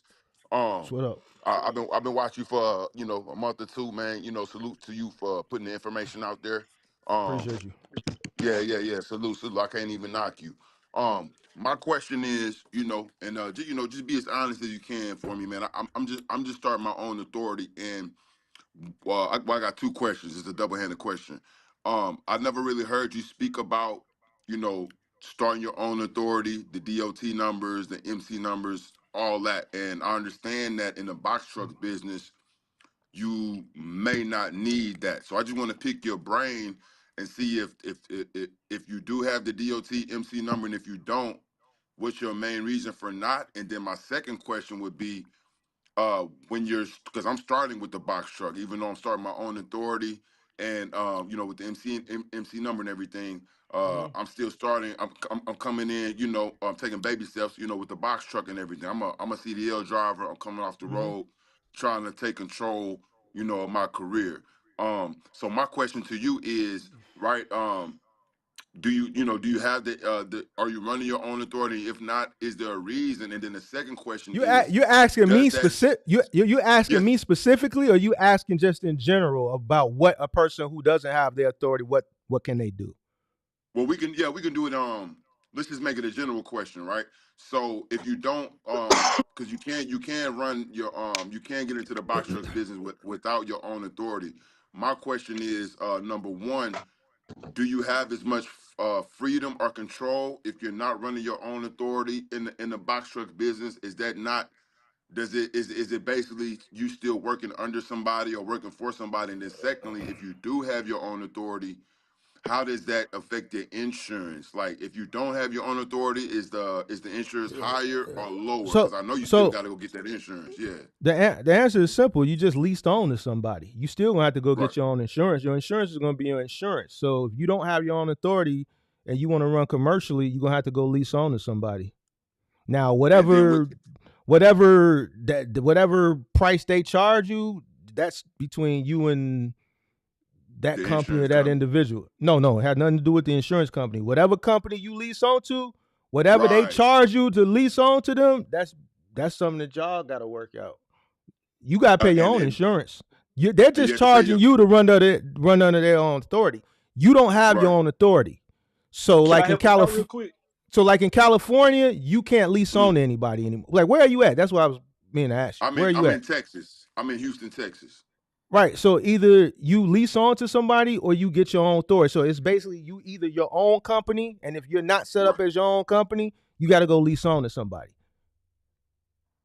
And so does the insurance, and you saying, but you still have to go get that insurance. So my second Truck question would truck be, truck got to be insured, right? right. So does the number change drastically? Whether so is it higher? Is the insurance in your experience, is the insurance usually higher when you're running your own authority when you get that commercial insurance? I've never Or leased on to is it anybody. pretty much the same game? I've never leased on to anybody. So answering that question as a lease on, I've never leased on to anybody. So I've always been my Okay, salute. own company. So Can I help Salute, him out real salute. quick with that, Mark? go ahead. So I got so with my other truck, I got it leased on to my uncle. So my insurance is way cheaper on his being leased on than $600 a month with him. But with this Hmm. other truck, the insurance $2,000 a month. So Right, if I would say go with somebody trying to lease on to them, and they got some age on their authority, because it can save you a couple of dollars. Like it can having a new MC, and then it's dependent on your age. I'm 21, so I got like a lot of insurances ain't rocking with me as is because I'm 21. But right. I would say So go that's with why somebody. so that's where I'm at. That's all I wanted to confirm, man. I guess so basically you gonna get your head bust coming in the game with your own authority on the insurance. There's no way around it No, unless not you run it under necessarily. Not somebody else. necessarily. Not necessarily. Don't say that. Don't say that. You're not gonna get your head bust. It's business. Whatever it costs, it Hmm. costs. God bless the child that's got his own. Facts. That's what my mama always told me. So me personally, and I'm not knocking nobody to do it. Hmm. And based on what you seeing today, God bless the child that's got his own. Hmm. You know what I'm Hmm. saying? I would Right. much rather have my own authority than to run up under somebody else's authority. That's So me okay, personally. so here go my last question, and I get out y'all hair, man. And again, salute to you, man. For putting the information out here.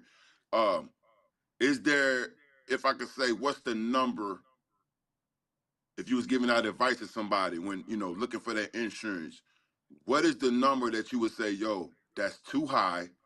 You're you're drowning before you even get out the door. Would it be two You thousand a month, like the I young brother can't. said? That's too many variables to give you a range for that. You got a Right. new truck, an old truck. What you got on your MVR? You might have points on your MVR. How old are you? Where's the truck going to be parked at? It's a lot of Mm-hmm. variables. Is it a freight liner? Is it an international? Like it's a lot. Where do you live at? Are you in Florida? Are you in Illinois? It's a lot of variables. So I can't really give you a range. I know people that are 55, 56 with a box truck that's paying under 1,000. I know people Yeah. that's in their 30s paying over 2,000. Okay. Would you I know pay? people that's in their 50s paying 2,000, and I know people in their 50s paying under 1,000. So Jarrell, let's say coming Jarrell, into I the see you. let's Just say sit tight. I see you, Jarrell. Just sit tight. Everybody, I see y'all in the let's back. Just sit tight. Go ahead. salute to the chat, man. Salute to the chat. Good information. Let's say somebody come back to new authority and they come back with a quote of 25, no, let's say 3,000. Let's say 3,000. Are you going to, are you going to advise that brother, yo, if that's the only person that's What giving you type a of truck quote is is it? three, let's say a Freightliner M2. Let's say a What Freightliner what M2, what what year? 2018. What's 2018, what state? Texas. How old Can is a the can a driver? can a can a can a owner survive paying How three old is the thousand driver? a month? No, no. That's Depends on what I'm what you're trying to doing. find out, bro. Depends on what you're doing. It depends on what you're doing. Okay, You might okay. be able to survive if your truck paid for. See, it's a lot. No, It's a lot of variables. If you paying right, right. 3,000 in insurance and you ain't got no truck note, then you may be straight. But if you paying No, 3,000 insurance, then you probably paying either you got damn near a fairly new truck, or you got points on your MVR. right, Some ain't right. You see what I'm saying? right. So if you paying a note and you got a fairly new truck, then you paying in upwards of another 3,000-4,000. Facts, facts. So then it may be kind of sketchy. You know what I'm saying? Right, Three right, right. thousand is a lot. 3,000 is a lot for a box truck if it's not brand new. Now Got I you. know people that are paying 3,000. The people that are paying 3,000, they got damn near fair. They got like a 23, 22. And they still able to stay above water and be profitable. They don't have no choice because they went out and did the dun-to-dun. They went out and bought a brand new box truck because man told them they was gonna make $1 gazillion in a box truck during the pandemic. So they living in it. One person Mm. living in it, living like for real. See, yeah, yeah. Shout That out type to of you. that type I of ain't thing. gonna let them know who I'm talking about, but they already been held accountable in private. All right, man. Well, I ain't gonna hold you up, Mark. Like I said, I've been watching you for a couple months, man. Just keep doing your thing. Thanks for bringing me up and answering the questions, man. You know what I'm saying? Salute, salute, and Uh, salute, man. Y'all all hold right, it down. all right, bet. Appreciate you. Bet. Hey Jarrell, you dropped out again. I'm gonna bring up Trucker 83. What camera is that? Hold on. We got who's in camera number 4? I got Rasta Wayne. Rasta Wayne, what up? You on Paul? You on mute? What up? What up? You on mute? You just unmuted it. Whatever you just did, hit the button again. Rasta Wayne, you gotta Think he take it trying. off mute. He just hit it. He unmuted it, but then he muted it back.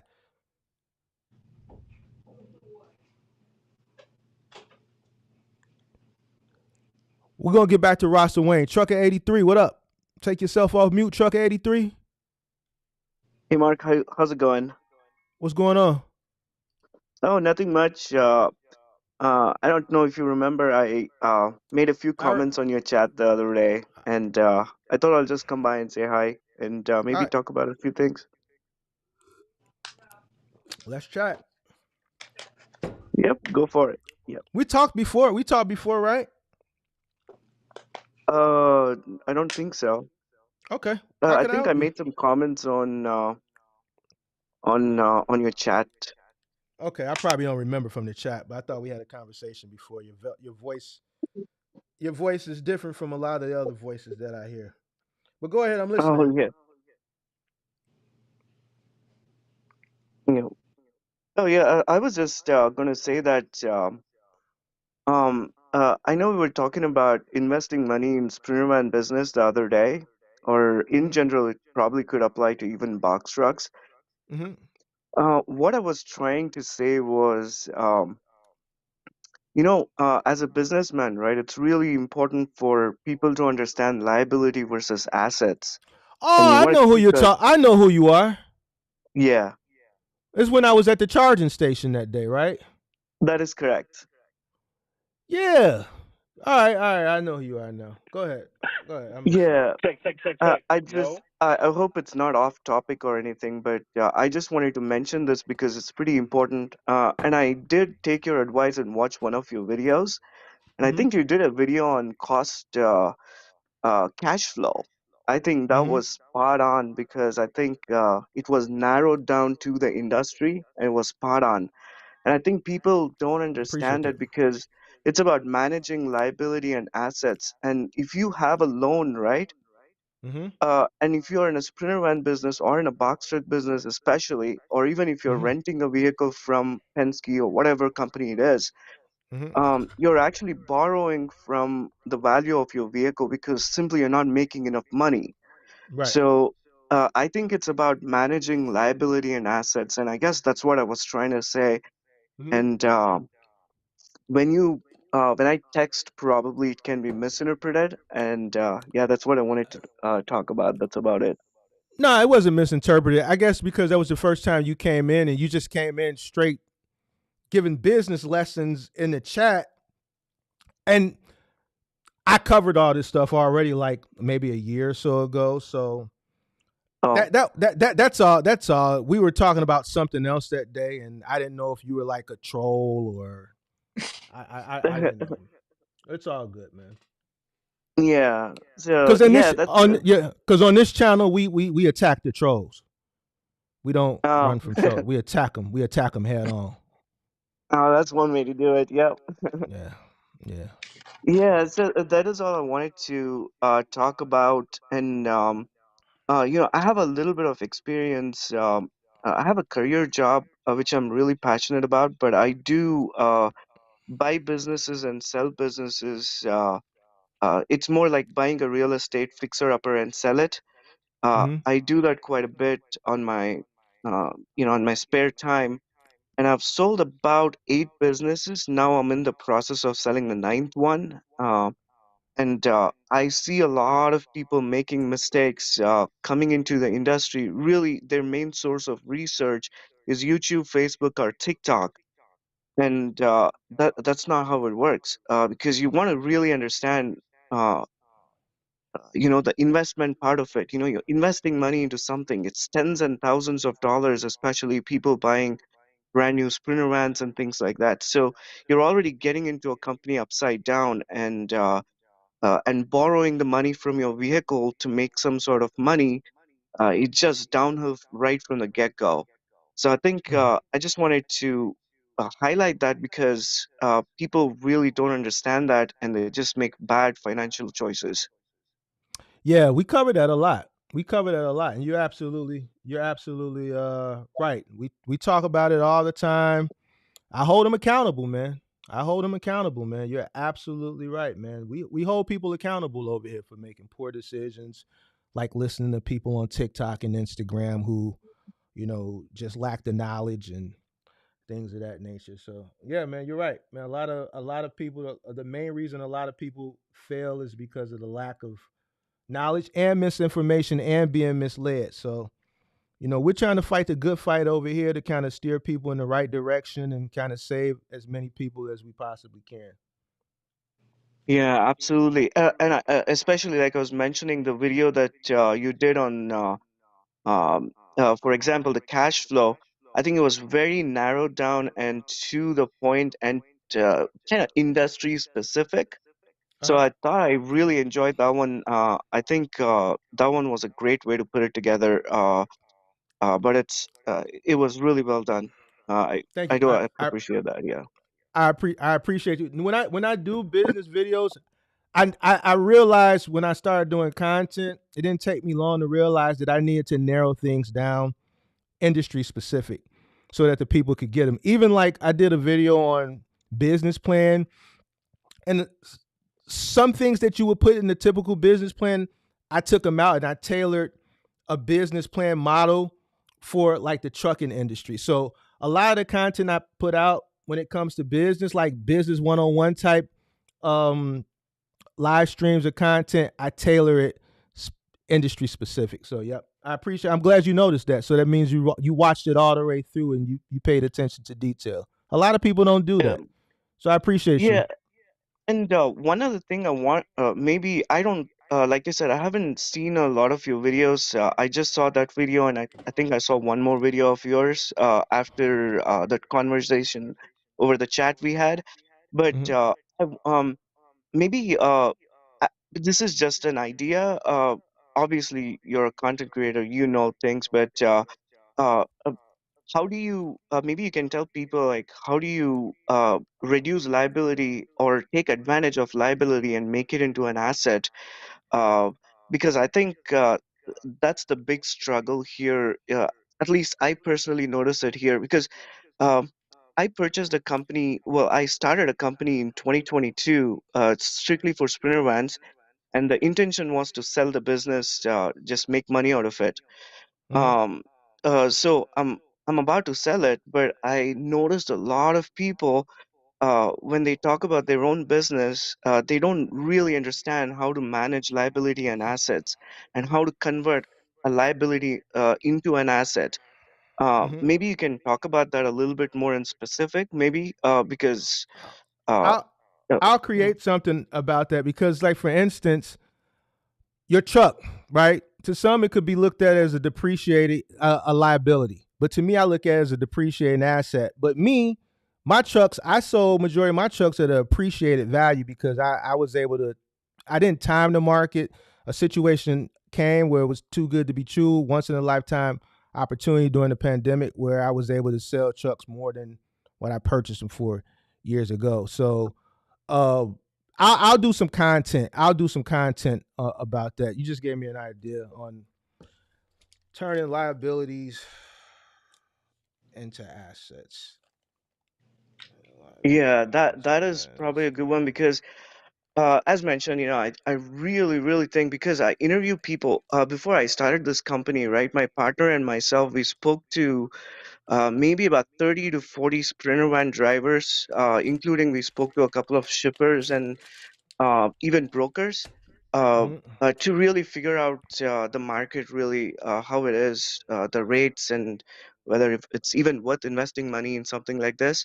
And notice that a lot of people lack that. In fact, most of the calls that I did, I asked them one standard question: Why did you start a business? And majority mm, of them, about I would say, obviously I haven't calculated the numbers, but I would say about 95% of them answered uh, three common answers. One was, I want to be my own boss, I want to make my own schedule, or I just got out of prison, so this is the only job I can find.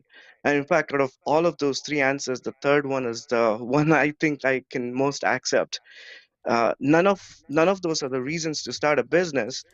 However, I think people start the business with the wrong idea, and well, I well, just well. Generation Z. Most of those people probably that you asked were Generation Z because that's the answers that I get. That's the same yeah. answer that I get. So, I guarantee you, most of those people were under 30 years old that you asked that question to that answered it that way.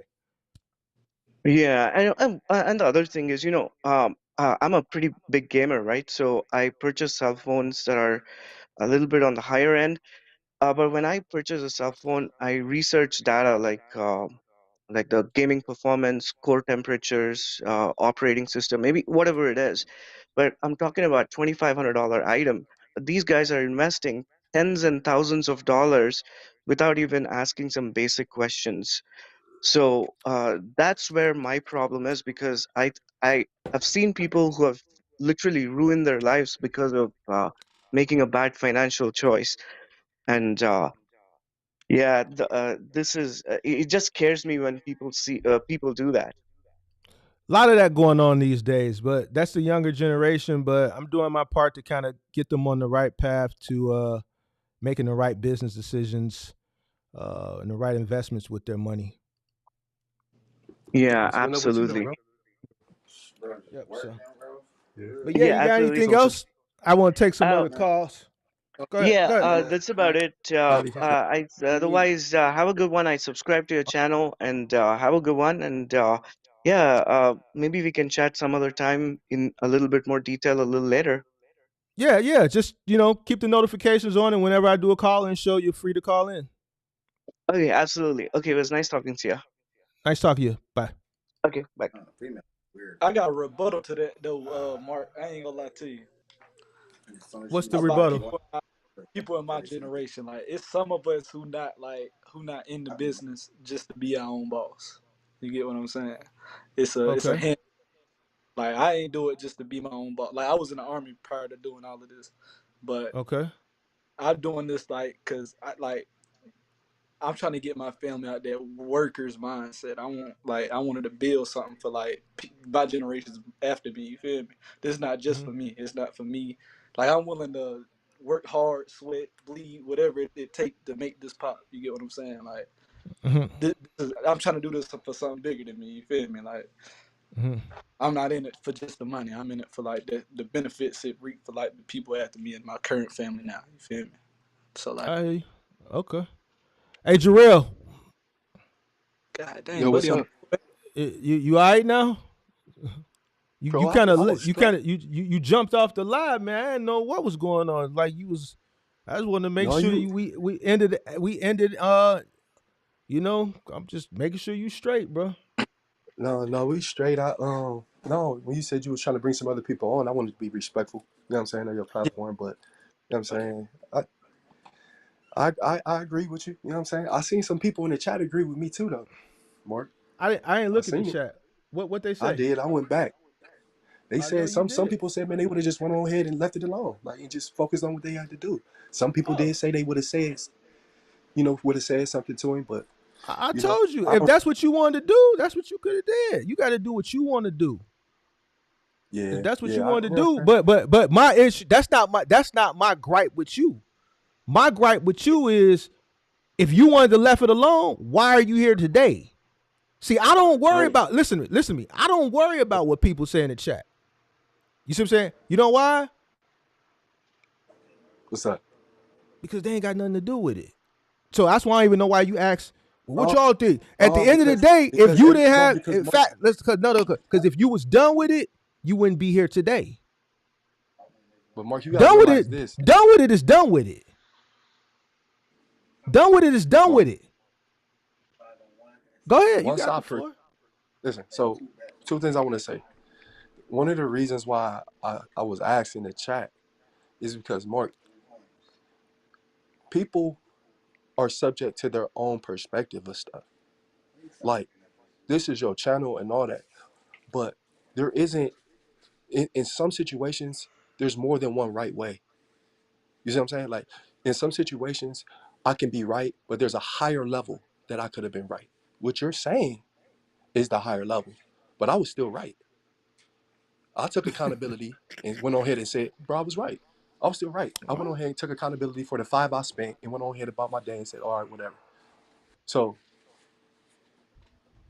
I brought it back up because, all right, I brought it back up because once I seen that situation happen and then the information at the end is saying, yeah, he still do this, he still do that. I'm like, all right, well, they ain't what I thought they was. Because again, I kept saying, I perceived that y'all was tight. You keep telling me it's y'all not. I But I'm saying, I saw Mark, people in let it. me Since finish. you want to talk beef with the pat, people in the chat said, man, Stevie Wonder could see Mark and Kurt wasn't cool like the way you trying to make it proceed. Bro, That's listen, but obvious. everybody didn't say that. That's just one person. There's a couple people thought y'all rocked heavy. It's in the chat, Mark. What I'm saying is whether it's one or two people, whatever it may be, what I'm saying is everybody is subject to their own perspective. I thought y'all was cool.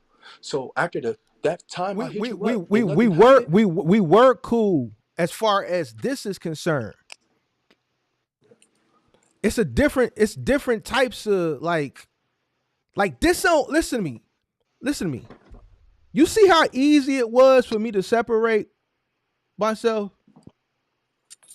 That's because yeah, there's no history there, bro. There's no history there. He don't know my mama. People that's solid like that, they know my OG. They know where she live at. yeah, I don't listen. I'm not listen. If you don't know where my OG live at, then I'm not cool with you. We I, but we ain't. yeah, yeah. That you know what I'm saying? Like, bro, I didn't. You know what I'm saying? I don't know. You know what I'm saying? I don't know none of that. Like, all I knew is what I thought I knew, bro. You know what I'm saying? So at the end of the day, I didn't feel coming back to you again and saying, hey man, bro, this man, bro, he ain't doing what he said he was gonna do. I ended up just saying, all right, whatever. You know what I mean? It is what it is. I wanted more, but at the end of the day, I still got something that I felt was valuable. But whatever. So once that came back, I was like, hold on, bro. Like, let me get on here because This partial stuff, it really ain't all that. I it's cool. It might be valuable to somebody else, but before I did that mentorship with him, I had already did research. You know what I'm saying? So the stuff that he gave me was the basic information I found on my own. He literally showed me a graph and broke my truck down in 4 to 5 different pieces. And it was like, you either can fill this truck up with one load or you can. I'm like, bro, that's common sense. This is why it's called a partial. You know what I'm saying? But I'm listening. And you know what I'm saying? It is what it is, bro. But I took accountability for it because I was like, man, I spent the 5. Do I regret spending the 5? Yeah, heck yeah. But at the end of the day, I had to look at it and say, hey, bro, you know what I'm saying? It is what it is. I still got to go ahead and do what I need to do. And that's what I did. And one of the reasons why I wasn't as active is because I was in the truck driving. I'm the one who be listening at night. I'm listening at night. Just tapping in, putting the phone down and driving, bro, going where I'm going. So it wasn't that I stopped listening, but bro, like it wasn't a thing until I really looked at it after that situation. I was like, dang, that is lightweight scandalous. And then I remembered, man, I blew this nigga phone up. Bro, I got the screenshot. I'm gonna send you the screenshot. See you, bro, I blew him up. Bro, I got like 5, 6, 7 days worth of messages that I hit him up with. So at the end of the day, bro, like I ain't trying to, you know what I'm saying, justify nothing. But at the end of the day, I don't see how me going ahead and chalking it up and saying that's on me is 100% wrong. Like I felt like after listening to what you're saying, yeah, it was a, you know what I'm saying, I could have reached it back out for your sake and for the sake of, everybody else who was gonna come after me. But like, bro, I wasn't thinking about The, that, bro. I the, was thinking about getting it. I hear you, but going forward, if something like this ever happened again, I'm just keeping it a buck with you, bro. You know, if you don't address the situation then, and you let time and time and time go past, and then you see somebody else get into it with, let's say, an individual that you got an issue with, that ain't a good look to come behind that person now and voice your grievance when you had And I your respect that, own bro. I your respect that. home your But own situation, and you could have, you know, that's just like, I don't know the words I'm looking for, but you get what I'm saying, bro. yeah, I get what you're saying, bro. I hear what you're I saying, see and what I you're saying. understand, and you're right. That shit was wrong. If you paid for something, and you want to be able to get in contact and discuss what you felt like you should have got versus what you didn't get, this, that, and the third. You 100% right. But then on the flip coin, and I'm not saying you're right. You're 100% right. But this right here ain't a good look. You know what I'm saying? It's not a good look because it's like if I would have never got I'm into it with him, you would still be holding that right here. It would still be right here, and back and you're get me. holding it. You see what I'm saying? So Yeah, that's what I'm yeah. saying. Like I, it was a thing, bro. You know what I'm saying? To be honest, bro, and it's possible, whether the person believe it or not, bro. I felt a certain type of way, but it was more towards myself, bro. You know what I'm saying? Like it was more about me. You know what I'm saying? It was more about me making that decision and me doing that. And I should have did, you know what I'm saying? I should have did more research and stuff. And at the end of the day, like I met him through your channel. So I really, you know what I'm saying? And this isn't, you know what I'm saying? This isn't, to put the light on you, but you know what I'm saying? Like it was off the strength of you. You feel me? Like I'm like, oh yeah, he official. So and then I'm hearing people in the chat saying, yeah, I done got with, you know what I'm saying? I done got with Kirk and he done got me together and all this other stuff. So I'm thinking like, shoot, oh yeah, I'm about to. And so I'm more mad at myself, bro. And I tried to make the the best out the situation by reaching out and trying to, say, oh yeah, man. After once I realized it was taking a lot of effort and I was like forcing my hand a little bit, like there was a certain level of pride as a man that says, I'm not about to chase this, man. I can learn this stuff myself. What I paid the 500 for was so I didn't have to go through it myself like that, but whatever.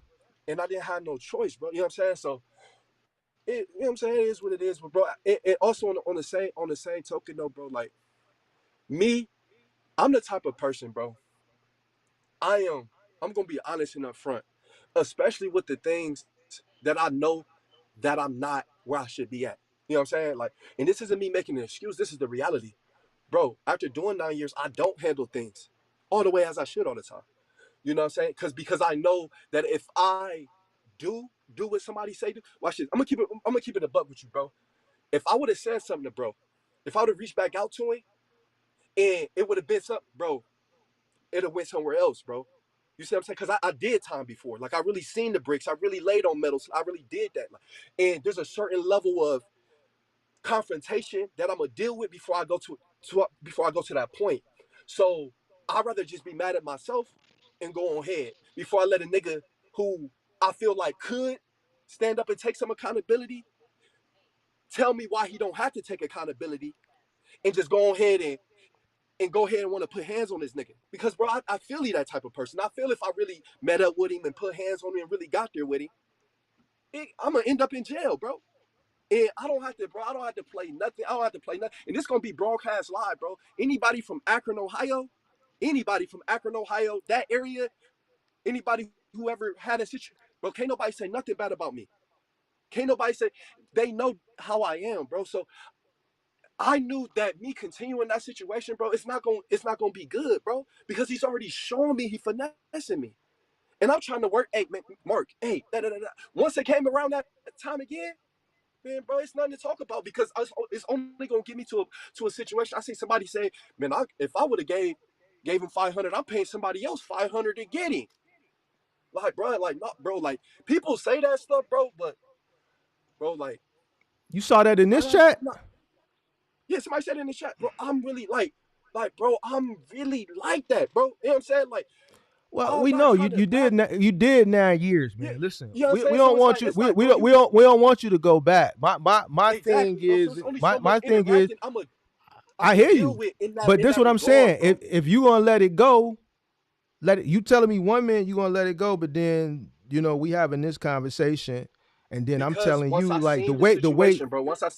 Go ahead, bro. Go My ahead, bad. go ahead. No, you got. I'm listening. No, that's my fault. That's my fault, bro. It's your I said show, enough, bro. bro. It's your show. I'm gonna let you get it off.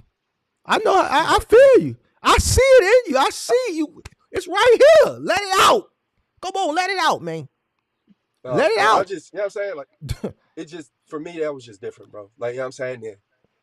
People don't really know what it's like. A lot of dudes never been to the joint, so they don't know, bro, $500 ain't really worth it. And at the end of the day, bro, you moved. Great Polos did moves. I think Asma Roland did moves. Bro, 500 really ain't nothing, bro. Let's be honest here, bro. The Like, man owe me 500 is not. man owe me 5,000. But I get that. But what I'm saying is, when we talking about $500, it's not $500. It's like, yeah, he got me for the five. That ain't nothing, bro. Bro, I didn't send you, you know what I'm saying? I didn't message you while I'm on moves, bro. That ain't $500, bro.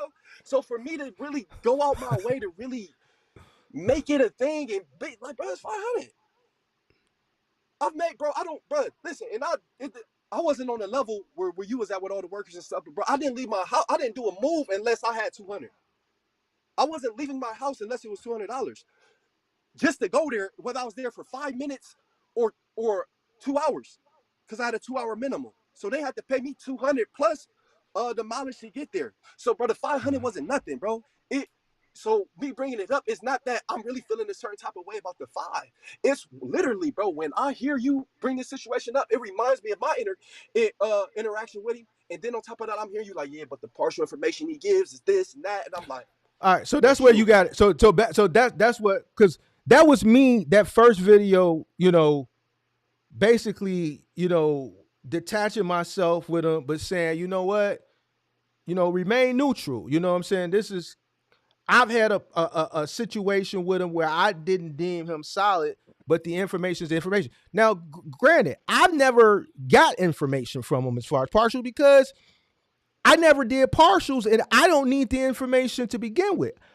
Excuse me. I'm only going off of not stories, but people saying good things about him on his lives, right?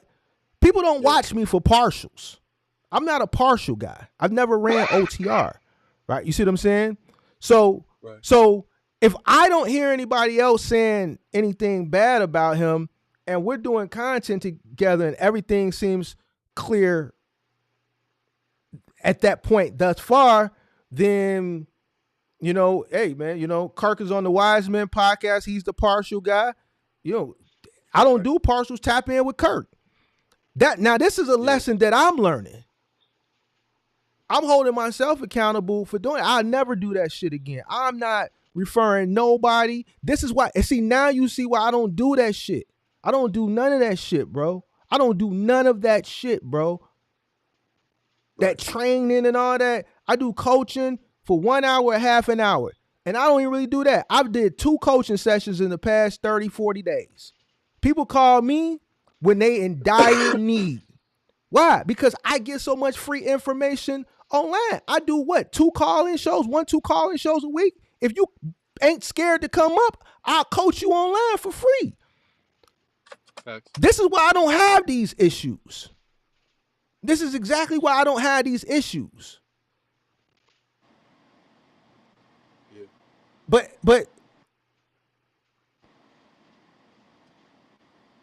I understand your plight. I understand your grievance. I understand your gripe. And now that I know, what I'm saying? What I've learned and what I'm taking from this, I'm not referring nobody. Period. Right. I'm not referring nobody for shit. At all. Because I just, so I, I'm sorry that happened, but look at it this way. Look at it this way. It ain't on you, bro. Look at it this way. He owed me way more money than he owed you, so he owed me 10 times the amount. Yeah. So it could be worse, bro. It could be worse. Yeah, I just feel like a lot of people, I don't feel as bad as you though. I don't feel as bad as you. Bro, Mark, I'm gonna be honest with you. I didn't really get hyped up until you was like trying to like make me seem like, oh man, you backpedaling, you. And honestly, bro, everything I said, even about the question, how I just went on ahead and said that he answered that, I felt like I said that in the beginning, and then when I brought it back up later, he was like, you backpedaling now. And I'm like, hold on, bro. You know what I'm saying? Like, there's certain things like I don't think backpedaling was the right word. I think I meant to say you saying one minute you saying one thing, and then the next minute you saying something else. So it's either. So when I felt like my character was being under, I'm like, hold on, bro, because I can receive correction, bro. I know I ain't all the way there, bro. You know what I'm saying? I'm still catching up with certain things, but I thank God I am where I'm at. You know what I'm saying? Because I may not be where I want to be, but I definitely ain't where I used to be. So I'm okay with the process. I'm okay with being able to, you know what I'm saying, receive correction. Somebody saying like, bro, you could have handled this like this, and I could be like, yeah, because I did 9 from 16 to 20. So it's certain things, it's certain principles I'm just not gonna get. You know what I'm saying? Until somebody show me and be like, bro, this is where you really messed that up at. Because I'm used to doing stuff that way, bro. I'm used to holding it in. I'm used to just letting it go. I'm used to just talking it. Here's my thing. Here's another thing I'm upset with you about. You a mover. Why are you trying to do partials, bro? Why are you on the road and you a mover, bro? See, bro, why you don't stick to what you know? What? Bro, I forgot you. What? I was dealing with a lot of turnover with ungrateful people. Oh yeah. You remember I told you that, bro? So I had to pivot. Y'all ain't got no migrants up there? Y'all ain't got no migrants up there? Man, bro, I ain't even gonna hold you, bro. Columbus. They got some work permits? Nah, they ain't send none to y'all. I'm gonna send y'all some migrants from Chicago. Get them some work permits so you can put them to work. So it's like, bro, so I still do, you know what I'm saying? I still do the moving. Like I said in the testimony, I had like a week where like somebody hit me up today. I might have said the second week or third week of February to be the week I just schedule moves, and I do what I can do and what I can't. I just can't book them. But like, you need to work on building you a team, bro. You need to start a moving company, bro. That's what your calling is. You running from your calling. Bro, it's gonna be hard to find. It's gonna be hard to find people, but you still young, and that's what you know, and that's where the money is at, bro. Not to knock what you doing, but you know the money is in moving. Moving is gonna pay you more than any other lane that you could do in a box truck.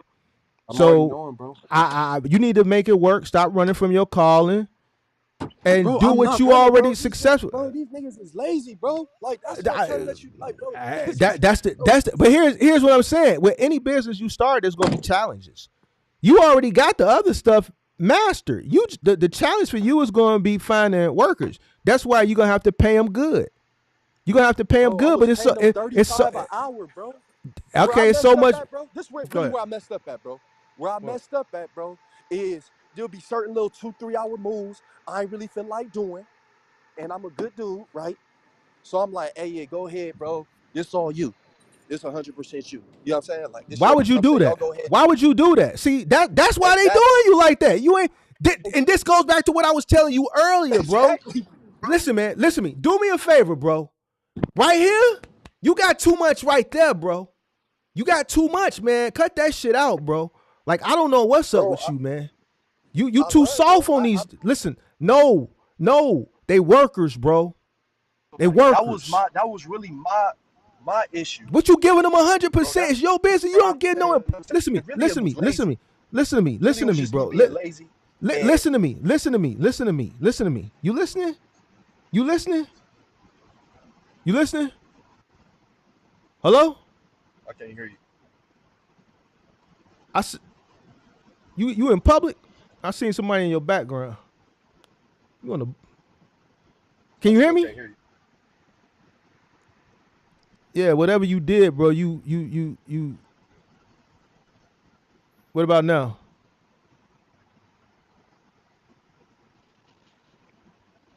Can you hear me now?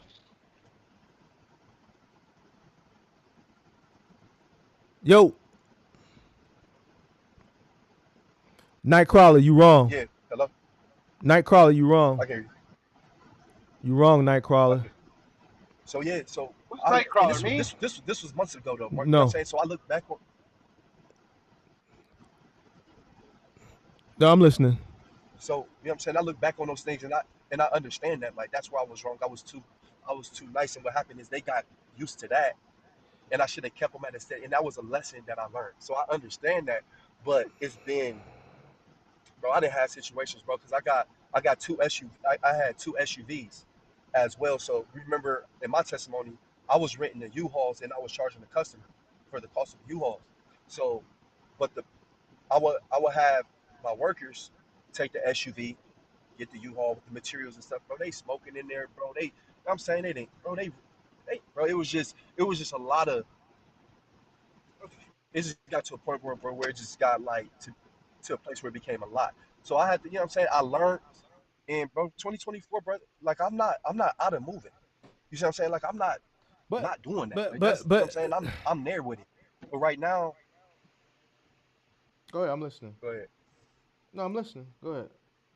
You know what I'm saying? Right. But right now it's just like with it being cold in the Midwest, I'm like there ain't a lot of stuff going on. Let me go ahead and I'm talking about before preparing for. I'm talking about preparing for get this. the team For this. together.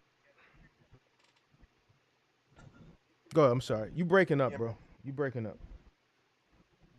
I know it's bro. So I'm ready for the spring. You know, in the mid. You know what I'm saying? Go move. They. You know what I'm saying? You get a few moves here and there, but like people buckling down. So that was really where I was like, all right, let me get this established so I don't never have to run into the situation I run into again. Because I know what moving is like, but let me go ahead and get me a different type of like infrastructure where like if something hit the fan again, I can go ahead and pivot and it's not affecting my money. You see what I'm saying? Because I dealt with niggas, man. I didn't dealt with it, and I didn't seen like, man, bro, nigga will really leave you hanging. No matter how much you pay them, no matter how much, like, you know what I'm saying, it don't matter, bro. And even if I wasn't doing that, bro, they still would have found a way, because that's just how it is. That's this industry. Well, all right, man. You feel better now, man. I'm finna bring up some more callers, man. All right, bro. Listen, hey, I appreciate you, bro. I Hit the link. appreciate you, Hit man. the link, everybody that was calling in that hung up. You. I just want to make sure you feel better, man. You all right? Yeah, I'm straight, bro. All right, All right, man. Just I don't next appreciate you, man. time, man. Vocalize. Voice your opinion. You know, you know. And whenever something happens, be vocal about it. Then, all right, or don't. But whatever Yep. you decide, stand on it. Don't shift when you see somebody else on their neck, and then you want to come from the woodworks and be like, "Hey, man, I got a problem too." So, hey, Yeah, what about I'm me? with you. What about me? I got a Bro, problem I don't too. sound What like that, about bro. me? You see how you doing me, Hey, bro? hey, man. You see how you Hey, doing me, man. bro? Listen, You see I what I'm have to saying? add some Nah, humor bro. to it. It's a humor, but I'm serious though. I'm serious, but it's humor, and it's humor, but I'm serious. But it's all. Welcome back to the channel, man. I respect it, man. You know what I'm saying? I got tough You've skin. been gone for about 3 or 4 months. So welcome back to the channel. No, just because Welcome I'm back to the silent don't channel. mean I ain't there, bro. You gotta remember that. Yeah, Just because man. I'm But silent you don't mean now I ain't now there, bro. now I see why you were silent. But it's all good. I Bro, appreciate you. real quick, and I'm gonna let you go ahead about your business. I'm gonna go ahead and let you go about your, bro. I ain't gonna hold you, bro. I don't talk in text, bro. So when I'm driving, like, and it's not because I don't want to talk in text, bro. I'm not suggesting you do, bro. I just, bro, that nine, bro. Like, I be trying, bro. Like, bro, it just don't work for me. I be pressing the wrong buttons. I just click the link, bro, and I listen, bro. That's it. And I put the phone down and I drive and let the GPS talk to me in my ear. That's it, bro. That's what So it. I That's be what it trying to is, bro. be in there interacting, and I do sometimes, though. I do sometimes, but you know what I'm saying. That's what it is. It's all But good. yeah, I appreciate y'all, man. All right, 100 bro. I'll catch you later. later, bro. 10-4. All right, y'all. Everybody that's been calling in, now's y'all chance to call back in, man. We're gonna keep the show rolling, man. We're gonna keep the show rolling. Call in link is pinned to the top. Uh, who am I talking to now? You know, it's the famous Axel. How you doing, Mark? What's up, Axel? I just want to, I noticed a couple points, like the other caller brought something up. I think everybody needs to slow down and think before they do anything. The guy that was talking about the phone, how, he spends so much money for the phone and everyone gets into business, spends a lot of money. Everyone keeps skipping over a step. In anything in life, especially in business, your knowledge about that business is very important. And the only way to have that knowledge, you gotta be in the business. And I think everybody's jumping over a step. They want to get their authorities. They want to get trucks. Let's say you want to be a painter. You can go get a paintbrush, painter pants, and an old T-shirt. Maybe at whatever else, $100 to $200. You can take the chance to learn that business. It's very minimal. But in this business, it costs money. And if you're not prepared for especially like this type of year, it's gonna hurt you so bad you're gonna think you went to hell. And that's what people have to realize. Like I heard another guy call and he says, I heard you need your DOT number, you don't need your DOT number. Number one, if you're carrying freight across state lines, you better have a DOT and MC number, especially in a truck. Or you're gonna find out how much that fine is. And believe me, it's gonna hurt. Another point, you were talking about, somebody said something about the insurance, and you said something about leasing on. Some companies will let you lease off your own insurance, but a majority of them want you to be under their insurance because they're going to be responsible for you. They don't want, a lot of the good guys don't want you floating around to all kinds of companies. It's bad. Another point, the guy was talking about the dedicated stuff where Kirk told him just do whatever on the dedicated. And I'm telling you now, if the broker catches you after he told you it was dedicated, just prepare yourselves because the good brokers, they will put you on the DNU list.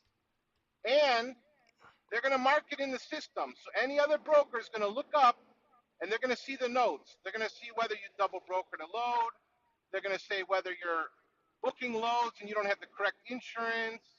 If you're saying you're a team when you're only solo, do not think that the brokers do not report things because they do. They will hammer you and it will hurt. Um, I see everyone like that last call you just had. I lost where we were at. He was just rambling and rambling and rambling, and he's from Ohio. He just needs to like relax. The You other missed the thing is, first part. You missed the first because he was the I first listened. To, caller. I heard the whole Oh, thing, Mark. I'm just saying, as it went along, I think a lot of viewers are like, "What's going on?" But yeah, a lot of anyways, people. the other thing we brought up about, I think it was you or the other caller. Everyone is trying to learn, like they said, from Facebook, YouTube, Instagram. That's you're not gonna learn. You're better off going sitting in a truck or a van with somebody and go drive with them. The one I see the most common is people go through all this stuff to get vehicles and everything, DOT numbers. They come on the road and they realize this is not for you. I'm driving in fog and rain right now. And a lot of people are used to being in the sunshine states. And I'm telling you, you get into this business, you want to make money, you got to be able to drive in all weather conditions. It's no joke out here. People die out here. I've seen cargo vans smashed all the way down to the frame from rear ending semi trucks. I had a trooper one time that used to work underneath my authority, told me they had to pick nails out from a cargo van driver because he crashed and he was carrying some kind of nails, and all the nails were stuck in him. You know, it's a lot of people that they overlook the danger part. I never hear anyone talk about the danger and the safety. It is dangerous out here. You blow a tire, like right now, I'm lucky if I can see 40 feet in front of me, and I'm doing 60 miles an hour. And trust me, I got a lead foot. I'd like to go faster. This guy's hauling cars in front of me. If he loses a steer tire, he could go left or right. He could take me out, him out, and everyone else. So I don't want to see people come out here. Go ahead. Hold on a second. All right, anybody want to call up? I know it was a bunch of people that were calling up, but you guys kept hanging up because I was dealing with a situation. You're free to call back up. Once you call up, then I'll get Axel out of here. So the longer you wait to call up, the more I gotta hear this. So please, everybody that called in, please call back up so we can bring you up, please. It was about 10 people that called up, but I just had them waiting in the back room. Yeah. So I'm just saying. Can I go? Go ahead, man. I'm listening. I'm just saying, everyone always talks about research, research, research. It's more or less knowledge. You need to gain knowledge. It's not just about research. You need to gain knowledge. And you need to learn as much about all aspects of this industry, from safety to insurance. The other thing is, that's another one, the insurance. A lot of people are going to see right now, as they're getting the renewals, it just started happening this year. A lot of the insurance, it shot up. The guy that said 3,000 or something, I don't see it. I've been seeing a lot of guys complain. They are raising all the insurance, and it's because of all the nonsense. It's because of the inflation. It's because of the vehicle values. So a lot of people, before you even get in this business, you better go ask how much is your insurance. And if you got speeding tickets and all this other stuff on your record, it's going to be high. All right. I listen. I hear you, Axel. I'm losing people, man. Nobody Go wants ahead. to hear you rant. No. They notice. I went from 100 people to 70 people, Axel. I think everybody knows this stuff. I thought you were gonna come up here and crack some jokes or something. Like, come on, What do man. you want me to joke about? I don't know, but man, like, I'm trying to be serious. I hear you, but serious life. Yeah, but this is accountability, man. We do accountability over here. I gotta hold some people accountable. All right. Well, the last thing. Hold on. So go ahead. Trucker 83, you're live. You gotta unmute yourself, and then we gotta get back Oh, to okay. other Thanks, people. Mark. Hold Yeah, I on just one wanted to second. add. Hold on 1 second. The call-in link is pinned to the top, guys. You hit the call-in link, I will bring you up one-on-one with me. I'll get rid of the other two guys. So hit the link, and I'll put you in the back, and I'll bring you up. Go ahead. Yeah, I just wanted to add to what Axel just said because I think he's absolutely right about several things he said, especially the insurance part of it. Uh, because before you purchase a vehicle, you always want to know your costs. So that's how you're able to calculate your projections and estimations. So it's better to know that. And also, one more thing I would like to add with what Jason said is a lot of these companies, they're fraudulently taking people in too. And what they do is a valid transaction is a transaction between a broker and a carrier or a shipper or a carrier. That's it. Everything outside of that falls in a very gray area. And a lot of people take advantage of insurances because of it. We've had people where they canceled insurance. They had their own company, like we had owner operators. They canceled their own insurance, and luckily we were able to get a mail from them but it takes almost a week for them for us to receive the mail saying that their insurance has been canceled. So all the transactions. Hold on 1 second. One, I got you. Give me 2 minutes. I'm gonna bring you up. Go Okay. ahead, guys. You guys got 2 minutes. I gotta bring somebody else up. Oh yeah. So I wanted to add that too because what Axel is saying is absolutely right. There is there's more to it than just investing money in a company, but it's also about doing the right kind of homework to before you start something, because you want to understand the basics of the business first. One last thing I want to say is, back in 2013, I think, I invested money in a company that had 6 semi trucks and a brokerage company attached to it. And I was saying earlier, my job is to sell businesses. So I was trying to see how the business worked and what were their cash flow, how can I minimize the liability. I was thinking about all those variables. And one thing I noticed was when I spoke to these drivers, uh, this is back in 2013, these drivers were working under a company for approximately 5 years, really getting to understand the operations aspect of the business, and then they would become owner operators for the next 3 years, where they kind of add to the knowledge that they've built. Now you're focusing mainly on the financial side of it, and then they would start up a company. And I've seen a lot of success when people do that, rather than simply just investing money in a business. So like Axel was saying, the best thing to do is to work with somebody who already has an authority, um, uh, be under their insurance, and work for them completely, even if it means pasting their logo on the side of your vehicle. That's the best way to gain experience and knowledge. Okay. All right. Yeah. I appreciate you, Chuck83. Let me get some more people up here. Okay. I appreciate All you, right. Chucker83. Yeah. All right. Thank Sounds you. good. Bye. Right. All right, Axel, I'm gonna throw you in the back room for a second. Okay. Juan, what's up? What's good, Mark? Could you hear me? I hear you loud and clear, brother.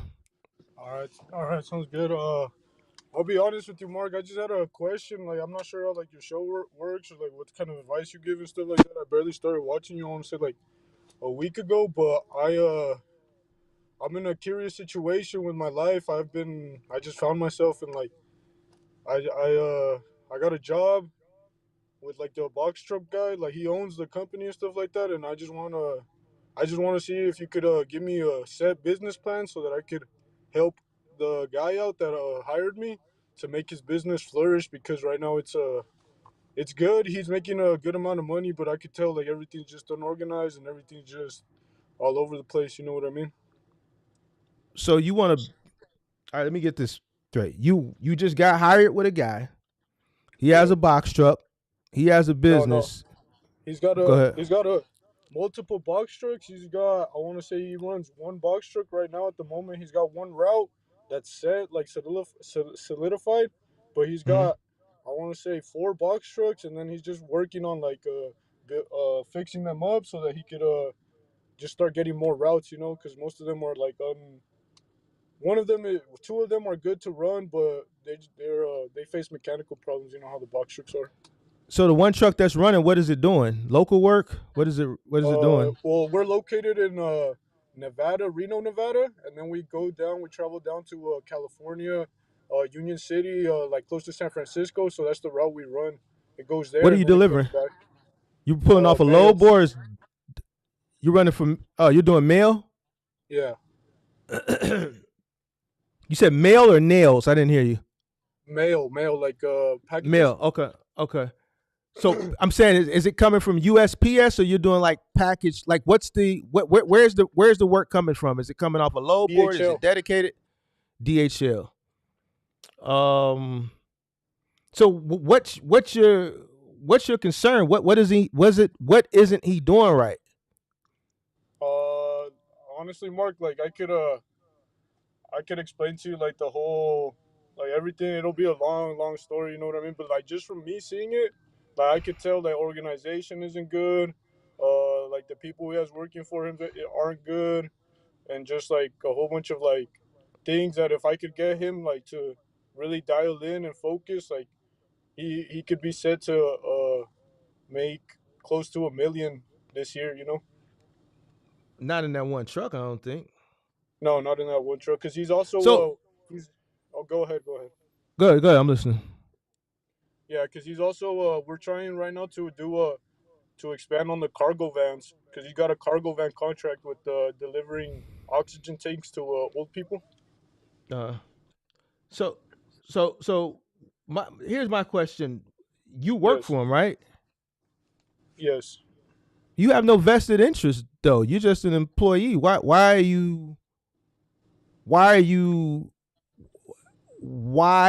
you putting why do you want to put effort into, and I'm not trying to be facetious or anything. I just want to know why you, because you said business plan and stuff like that.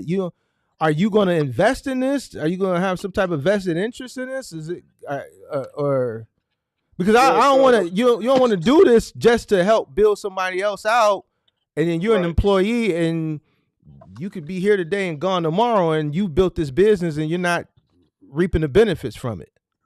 That's the thing, Mark. Right now in the situation that I was placed in, he's kind of like we've become like. Let me tell you, I got hired in December, so I was in Mm-hmm. peak season. Like for his company, that's when the peak season was.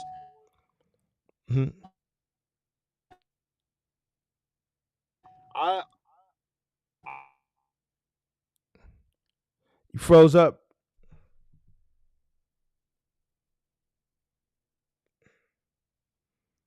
You froze up. We lost you. but You gonna the have thing with yeah. me is Okay. I don't have a lot of capital, but I'm gonna gain some capital and then invest it in the cargo van. So my plan is to buy 2 or 3 cargo vans so to help them out with the delivering of the packages, make it simpler, and then also like get into getting cargo van contracts. All right. So as far as the business plan is concerned, I got a lecture on business plans that's tailored specifically to box truck cargo van. So it's in the members only section, or you can download it off my website. So that'll outline how to set up a business plan tailored specifically for that business that you're trying to do. Um, and what was your other question? Other than the business plan, we lost him. All right. Anybody else wanted to hit the link? Oh, there he is. Yo. Yep. Yeah. Hello, can you hear me? My bad, I cut out. Yeah. Yeah. So I got a business plan tailored for what you're trying to do. It's in my members only section, or you could download it off my website. So that'll take care of that as far as the business plan. Just listen to that, watch that lecture, and then just Right. duplicate it. Duplicate it for your market. I already laid it out for you. Okay, that's on your website, you said, and then is that behind a You can paywall? you can either get it, yeah. So you got to download it. I think it's $24.29.99. It's not expensive. Or Okay. you can, or if you're a member, I don't know if you're a member. It's on YouTube, but you can. It's in the members only section. So if you're a member, it's in the members only section. So you can How either much get it is out it to to become members. a member? Members, it's a tier base. I think the lowest one is $3 or $4, then $10, and then $25. So it's tier base, but it's set to all levels. So either way, Okay. it's just when you watch it on YouTube, it's on YouTube. But if you get it off the website, it's yours to keep because you can download it. Okay. Yeah. I'm gonna look into that tonight, cause yeah. I just see like, man, this business right here, it's it's really lucrative if you do it the right way. Yeah. So you can get that I would start with the business plan, but before I Yeah. start investing my time and energy and effort into someone else's business, if I were you, I'm not telling you what to do, I'm just giving you advice. I would Yeah. I would get contracts in order. I wouldn't invest my time, energy, or effort into, if he's not knowledgeable or doesn't take the time to figure out the problems that he's having in his business to make his business better, why should you if you're not going to be compensated for it? I wouldn't do nothing unless, something was etched in stone. So if So I were you you, think? I So would you do think? that first. So you think I should put a contract in place? What would the contract entail? Like just basically like, because Well, I if have no capital to invest straight up. You know what I mean? So what could I put on the contract? Like should I wait until I have the capital to invest in it and then make the contract and then give it to him? here's the thing: if you're gonna like, how do you know this guy? Is this like your family member or something? No, like it's a small town where I live at, and then I was looking for work, and then I ended up stumbling across him, and then So like so you don't know this guy? Not I've really. known him Not really. for a month now. Yeah, not really. Man, listen, the information that you're gonna take, apply for your own business. Why would you go do that? You don't even know this I guy. understand. I understand what you mean, but like how I'm telling you, like we've built like a close relationship. I know where he sleeps. I know all of these things about him now. Like, but the thing is, he's already got that LLC set up. He's already got everything. He's already been in business for 2 years now with this new business that he has going on. And you could talk to him right now. Like he's coming. He's right here. He was pulling up Oh. to my house. Oh. Oh, shit. Just missed him. But Oh. yeah, he just What do went you want? right by. But Oh. he didn't see me. But yeah, like I'm telling you, Mark. Like I feel like he looks at me as he's trying to mentor me to like absorb the knowledge that he has and like make his business prosper. But you're right with the contract. Like, there's no point of like doing all of this, and then at the end of the day, he could just get rid of Let me. me You let me know? let me let me let me be honest with you, man. You Yeah, just followed the channel, right? So you yeah, probably ain't watched a lot of content. right. I'm a straight shooter, man. Can you That's handle good. it? Can you handle Yes, sir. this? Yes, sir. How old are you? How old are you? 21. Bro, he looking at you as you helping him put food on his table. That's business. That's Right, business. Let me explain something to you, young man. He may be making you feel good. He's boosting your morale. right. What you think he feel, how you think he feel towards you, no one's gonna groom you, a person that they just met, to take over and run their business. They're just not. If I was him, I would be doing the same thing to you because I need you to be productive so that you can go out in the field and make money so that I can continue to enrich myself. I know exactly what you're talking about. But look, the other night, yesterday night, he let me run. He let me see the books. He let me start bookkeeping for him. You know what I mean?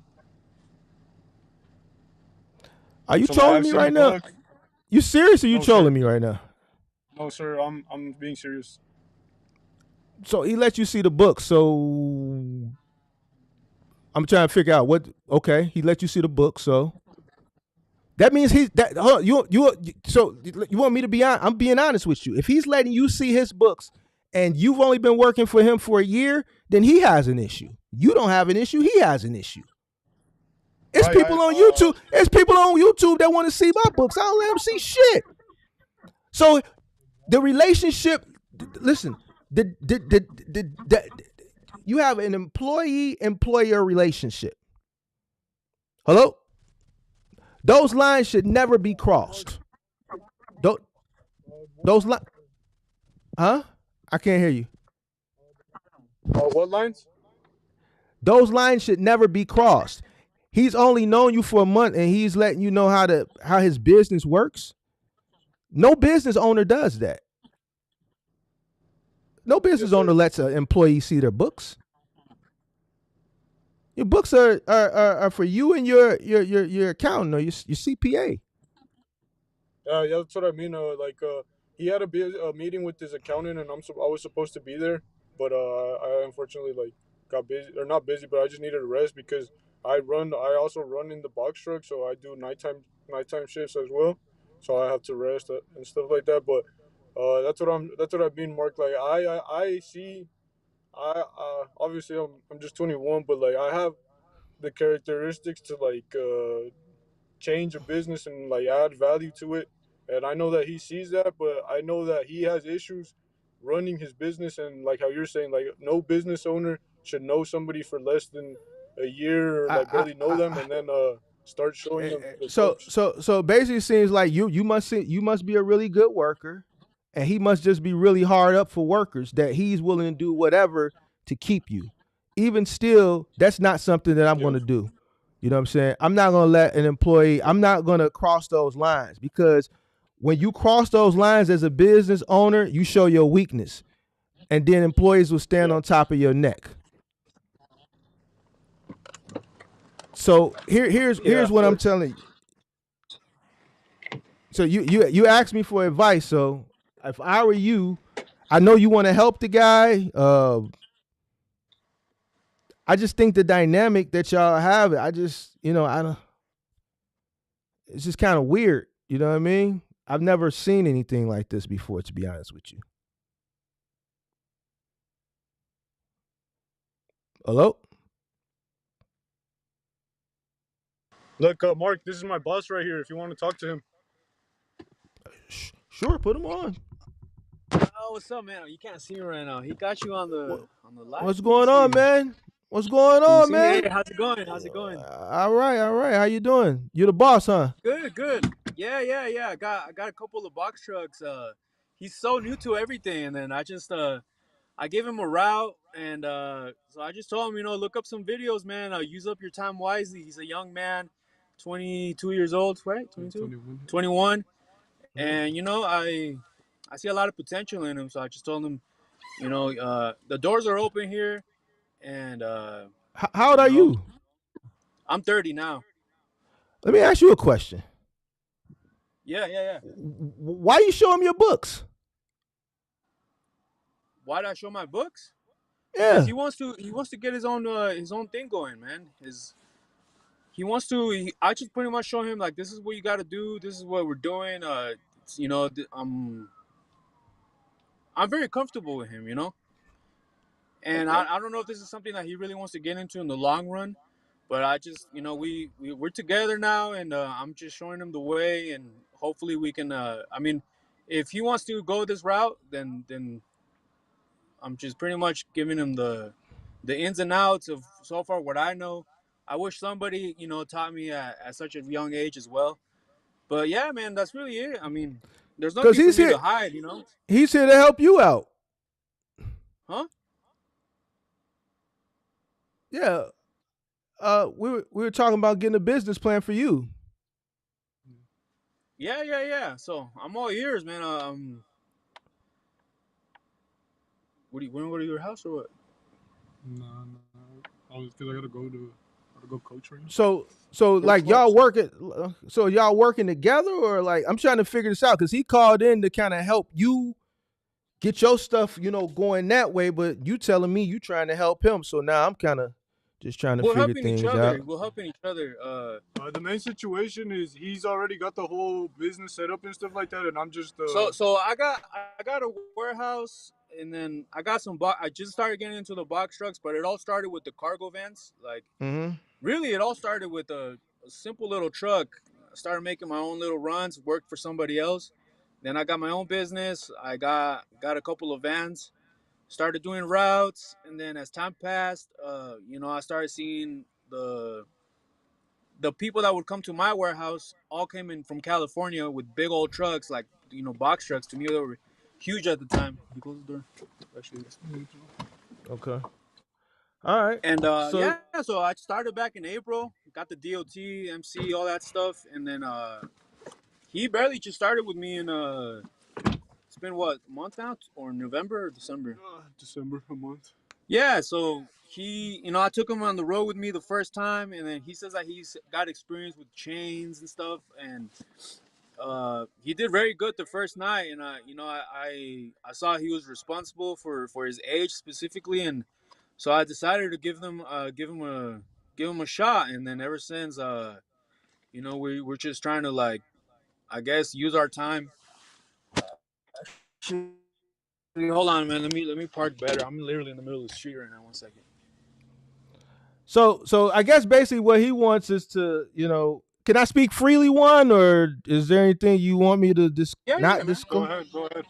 So he wants to help you get set up with Go like ahead. a business plan and kind of structure the business a little bit better than what it is. Yeah. I mean, it can always get better for sure.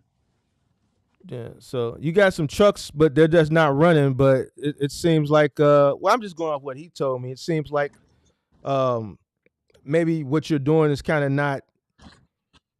It could be ran a little bit better. Like it's not, you could tighten up a little bit. You know what I mean? So do you have a business plan or no? Or did you never do a business plan or what's your Uh, goal? I mean, my goal is to obviously grow the thing more than what it is. Get some contracts going where it's like, I like the OTR stuff and stuff, but I also want something that's like just set, that me and my drivers can just something to do every single day, Monday through Saturday or at least Friday. Uh, Pretty much. Is this even working? So so There so you go. so so you want to look for local work. You want to look for local curbside delivery work. Yeah, yeah. Yeah. That's what you want to do. Yeah. So So you right want to now, the way we have it set up is we have a route that goes because we're located here in Nevada, uh-huh. northern Nevada, and we have a guy. Well, we have a route going up to California to pick up. What is it, like 4 or 5 hours away? Uh, It's like a night position, and then that same truck comes to the warehouse, and then that's where we break it all down and then distribute it with the vans. So I want to have, I got 4 trucks just sitting around. Well, not sitting around. I have 2 for dedicated for that route, but 2 are just literally just I'm trying to find work for. But since I wasn't so aware of like, you know, the box truck business. I just got for me, a truck to me that was worth like. Every time I would ask around for the pricing, it'll be between. Oh, am I covering this person too? I don't know. The trucks will go from 35 to 55,000. So I mhm. ended up getting a deal with this one guy, a private seller. He ended up giving me the first truck that I ever got for 5,000 down payment, and he sold it to me for 25,000. So it took me 3 months to pay that one off. So that one I paid it off. And then I Mhm. got a second truck that was less of the price for that one. It was 17,000, but I just found out about the Max Force engines, and that's what it was. It was a Max Force. So now it Mhm. worked. It worked for the time being, but now I'm starting to see the issues that it's giving me. So now that one is pretty much out. It's not. I'm not really relying on it. And if I do Mhm. fix it, I'll just keep it locally, little like making a little bit of local routes, little runs and stuff. Mhm. Uh, then I got another deal with another truck that was only going for 9,000 because one of my drivers, his dad, he was a CDL driver, or he is a CDL driver, working for pretty much a company that just all they do now is run. They pretty much started like we did with vans, progressed to box trucks, and then they moved up to the CDL over 26,000 pounds. How What is how that? much does it cost you to run your business? How much? What? Somebody wants to know how much does it cost to run your business? What's your cost? How much do you net? How much do you gross a week? Uh, I would say gross would be 45,000, like 40 to 45, and then net it's probably No, probably. What you making? You said 45,000 a week, no month. a month. Yeah, So you making about 10 grand a week in one truck? just that one truck because I only have one route. I only have one route. Okay. And what you netting from that $40,000 a month? So it usually takes like 6,000, You don't got no including like books. You're not doing any accounting. Yeah, that's what I was telling him. Like This is that's what this I is like. why. Cause see, if you making money, you know what you're making. Exactly. Yeah. This is why he's calling in because especially if and I'm just keeping it funky. The number you're telling me, I'm not saying you're lying. I don't know what the inner workings of your business is, but $45,000 a month in a box truck. it's combined. It's combined with the vans and everything combined. Like I Okay. got 3 vans, and then literally the ones that are running right now is one truck, and then the 3 vans that I got going. Okay. Okay. So So I would say so the truck is responsible for more than half of that, like a little bit over okay. half. Okay. So just based on how you're taking long to answer the question, your accounting isn't in order. You're supposed to know what you got coming in and what's going out. You're supposed to know what you're making. So he's right. You definitely got to get some things in order. So you're working, money's coming in and it's going out, but you have no accounting for what's coming in and what's going out. True. You don't even know what your profit margin is, or if you are profit, if you are in the black or not, do you? Uh, I mean that's the thing. I gotta like this is why I'm starting to get all this going now. Like the fresh new year, fresh new start, and I hear like I you. said, it's and when what I, really happened was he put November. you on the spot. He put you on the spot, man. Yeah, so November, December, like the peak season hit. So the same Mm-hmm. route that we were taking, it was costing. It was taking 2 trucks to go over there. So instead of using just 1 truck, they were requiring 2 trucks, and then some of those routes had returns as well. So it wasn't going out there just empty. So we were And this is taking for some trucks with. DHL, Yeah, yeah, it was DHL and another company called Pitney Bowes. If you Pitney ever heard of Bowes. them, Pitney Pitney Bowes, yeah, Bowes. we got one here, yeah. Yeah, yeah. So it was Pitney Pitney Pitney Bowes. Bowes, Pitney Bowes is that's like a moving company too, though. Really? I They they they were do very they new do to me. they, they do I both. never heard of them before. Just I Yeah. mean, we it was just a temporary thing. So yeah, like just the month of December, the company grossed 75,000. But like I said, now that the peak season is over, everything has like it So just died down a so little bit. so you made 75,000 in 1 month. What'd you net? December, yeah. What'd you net?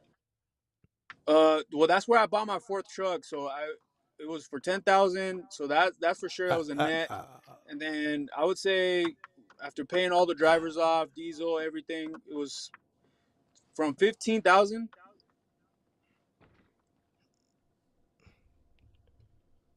you saying from or you just don't know? I mean, if you don't know, just say I don't know. Well, it was 13 to 15,000, like around there.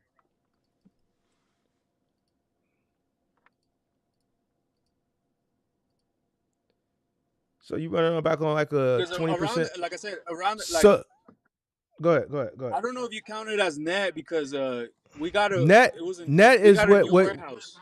net is what you're left. So gross is what you brought in. Net is what's remaining after you pay all your expenses. So if you made 80,000 or whatever you said, 85,000, 75, you were left. You said 90. What? How much? 75,000. Okay, if you said 75 and you were left with 15,000, like you said, that's about 80%. So you're working on a 20% profit margin. If those Yeah, but numbers are then out of correct, that, but you out of that money, uh that's huh. where I got my 4th truck. So does How that much was count your fourth as so? truck? That one was 9,000.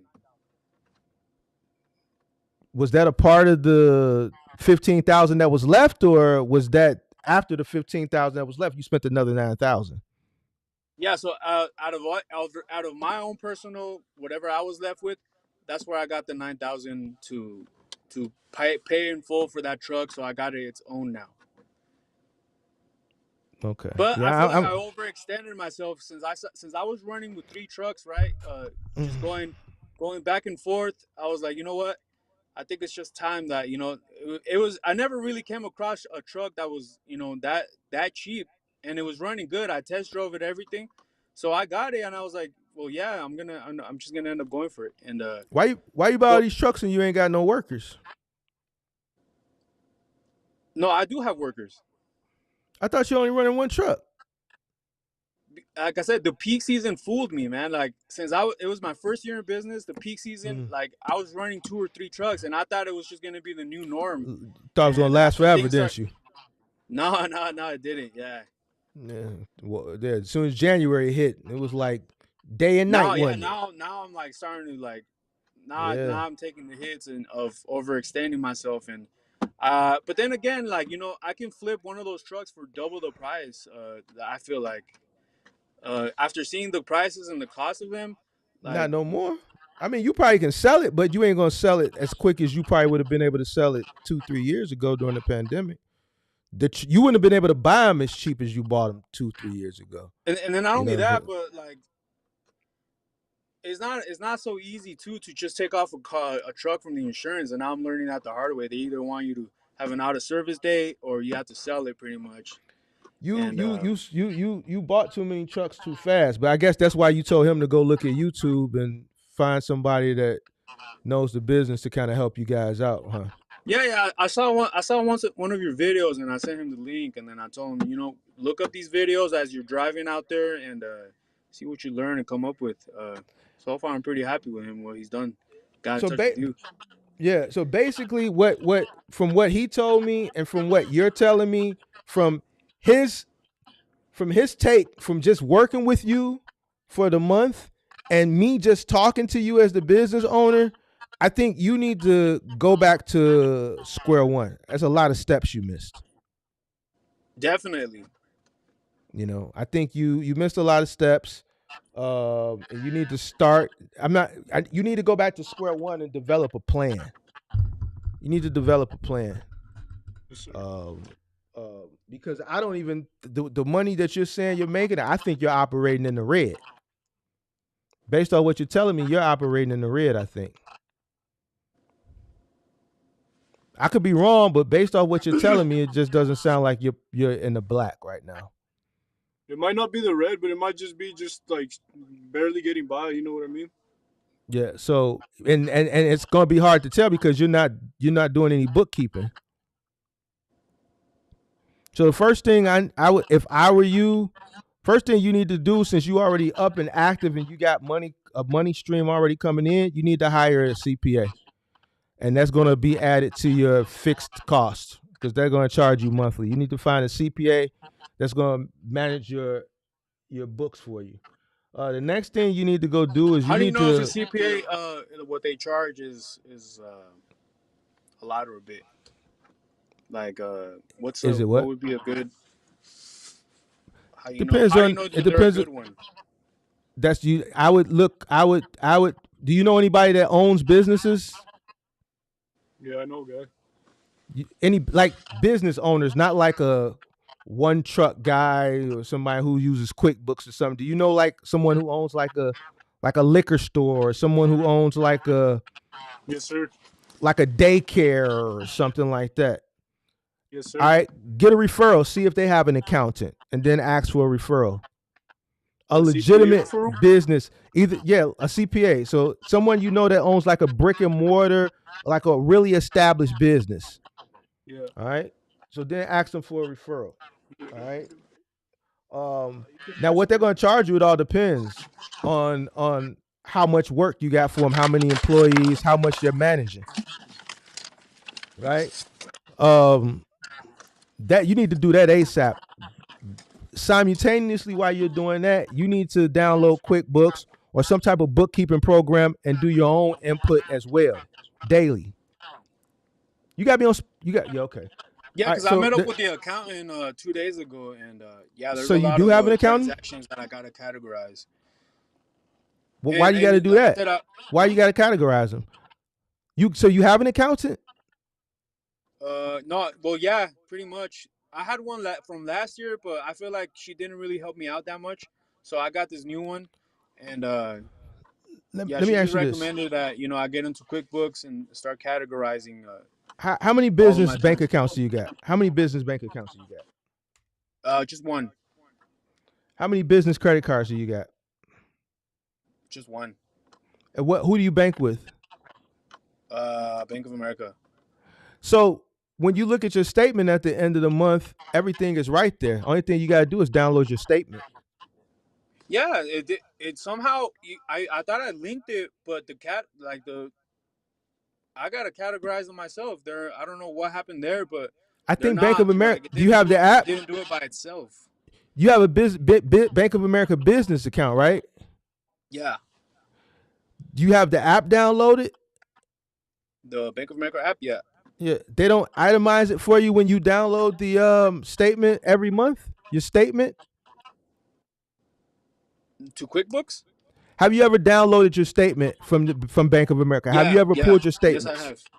You've Yes. downloaded, you pulled it, you printed it. It's not itemized for you. You don't see it like to the Uh, far right, the itemization, yeah, yeah. It says food and what you got in it. It says entertainment, what checks fuel. I wrote, etc. Yeah, yeah. I've seen it. Yes. I'm talking about itemized by category: food and entertainment, miscellaneous, fuel, accounting. You don't see that in your statement On the area? app, I gotta search it, to be honest. All right, so boom, download. Here's the thing: if you paying the accountant, this is their job. This is why you Yo, paying them Mark, monthly. Mark. Yo, I don't mean to interrupt, but I gotta go. But I'm gonna leave my phone with him, and then he'll just give it to me later. Where you But gonna go? I'm gonna nah, tell take your him. phone. Take your phone. No, Take no, your it's cause phone. Just it's all just right. It's tap all right. back. Just tap it. No, don't be without your phone. It's dangerous out there. Just next I got a Thursday. different. I got another phone. I got another phone. All I, right, but you know, just get on. Just get on his ass, and then just tell him what's got. He got his real. I know, but I ain't got all night. I gotta take some other calls too. I'm telling them, I'm giving them. I'm finna be like two more minutes. You can take your phone. I'm just telling them what to do Yeah, to get just started. hold on, bro. All right, I gotta be You somewhere. get an accountant. Your accountant's gonna itemize it for you. That's their job. That's why you paying them a month. Download the statements every month and email it to them. That's their job. So when corporate filings are due in March, this should already be done. Do that and get a business plan. Go to my members only section, get a business plan, get those two things in order, and then come back and check in with me in like 2 weeks. All right, thank you. All right, later. All right, later, Mark. Thanks. Later. Peace.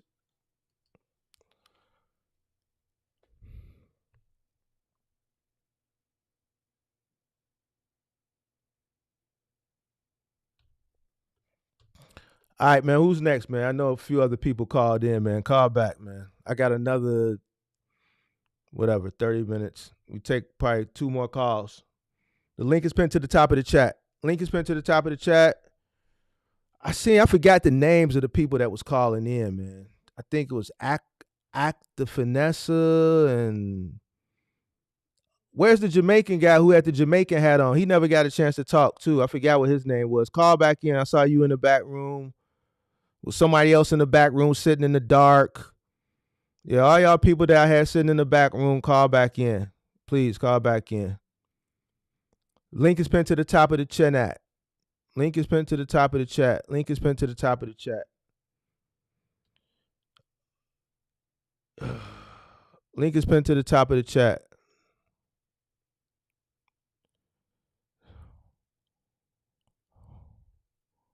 All right. Link is pinned to the top of the chat. Let me put it one more time. Is it still pinned to the top of the chat? Shout out to Neil for the super chat. Sweet. Let me see who else did a super chat. There was a few super chats up here. So shout out to Neil for the super chat. Shout out to Neil for the second super chat. You did 2 super chats. Shout out to you for that second super chat. Sweet. Shout out to Manny for his super chat. Shout out to Moving Company Hustle for that super chat as well. Shout out to Moving Company Hustle for that super chat. Sweet.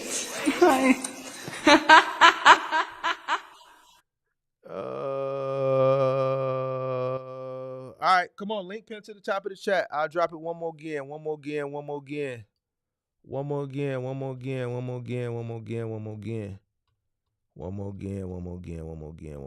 me see. Where's the link at? I think Pippi just dropped it in the chat. It was a bunch of people in the back room. I guess they got just tired of waiting. Shout out to Kobe in the building. That was a Jamaican guy in the back. Well, he might have not been Jamaican, but he had like a Bob Marley hat on, or whatever those hats are called, with the red and the yellow and the green and the the hat.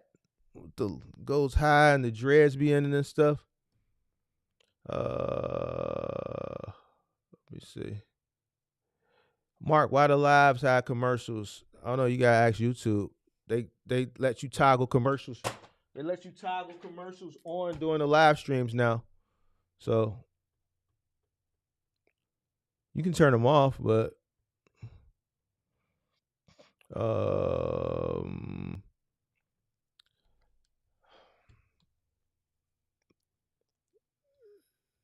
shout out to Neil Singh, gifted 5 memberships. Appreciate that. Shout out to everybody who won one. Shout out to Neil, gifted 5 memberships. I don't know why Axel keeps getting gifted a membership. So shout out to Jordan, Axel, Mark, Taurine, and George Suarez, all courtesy of Neil. Yeah, Axel got gifted again. I don't know why. Maybe because Axel is always active in my live, so it gives people that are active as far as coming into the live and as far as I guess the chat. I don't know. I'm assuming that's what it does. Come on, y'all. I had like 10 people in the back room. Go ahead and hit the link. It's a call-in show. Call-in show. We got a few more minutes to kick it.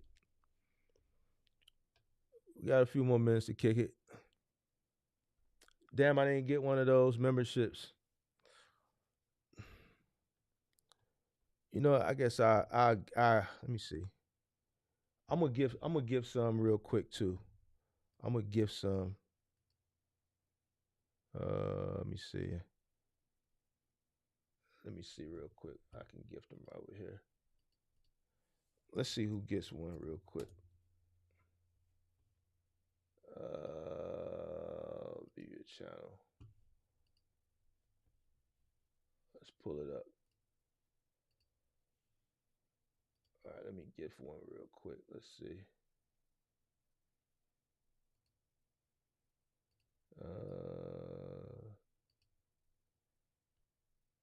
I'm finna give 5 memberships. Let's see who wins.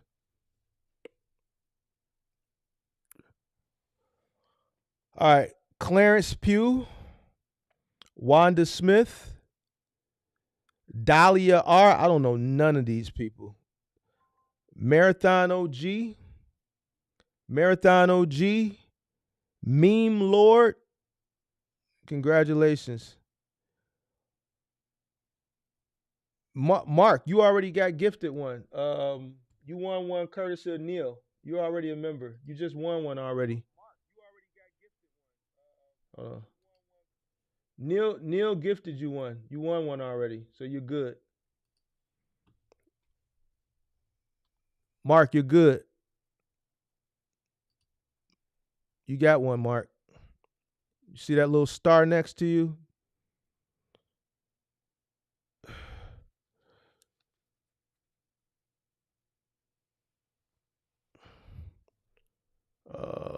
So let me see. Should I give 10 more?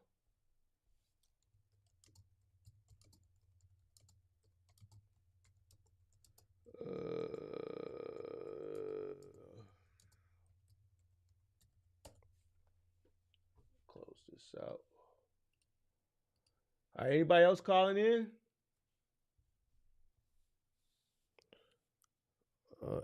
Now Asma Rowland gifting people. I guess the love is in the air tonight.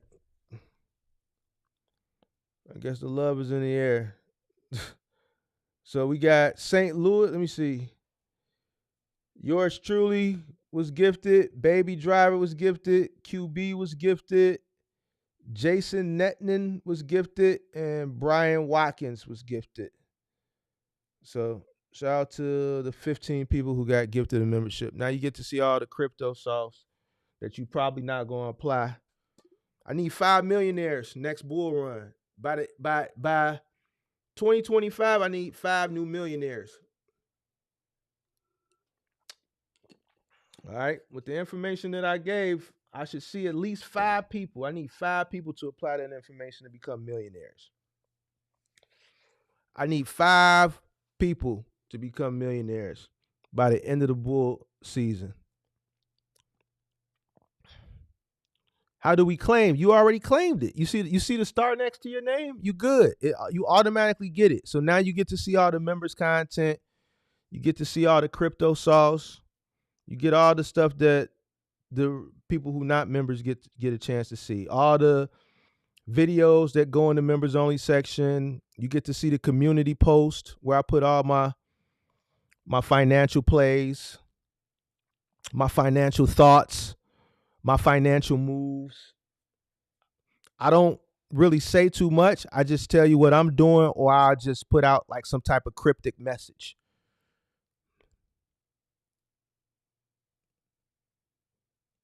You don't need to have gifts enabled to receive gifts. It's just members. You just get access to the members. So everybody that got a membership, gifted a membership, once you're gifted it, you see a star next to your name, and you get a chance to see it. So thank the people. I gifted 5, Asmarola gifted 5, and Neil Singh gifted 5. Both of those guys are members. So oh,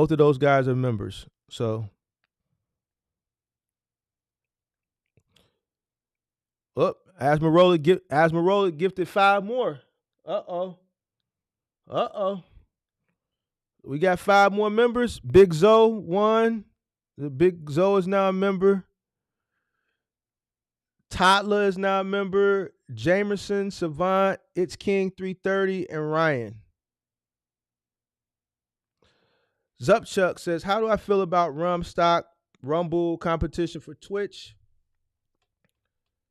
Hold on, let me pull it up.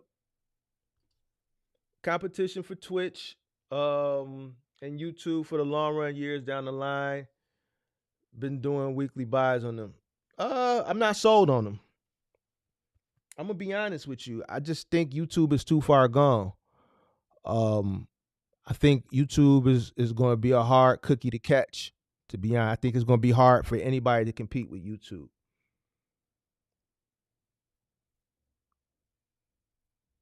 In order to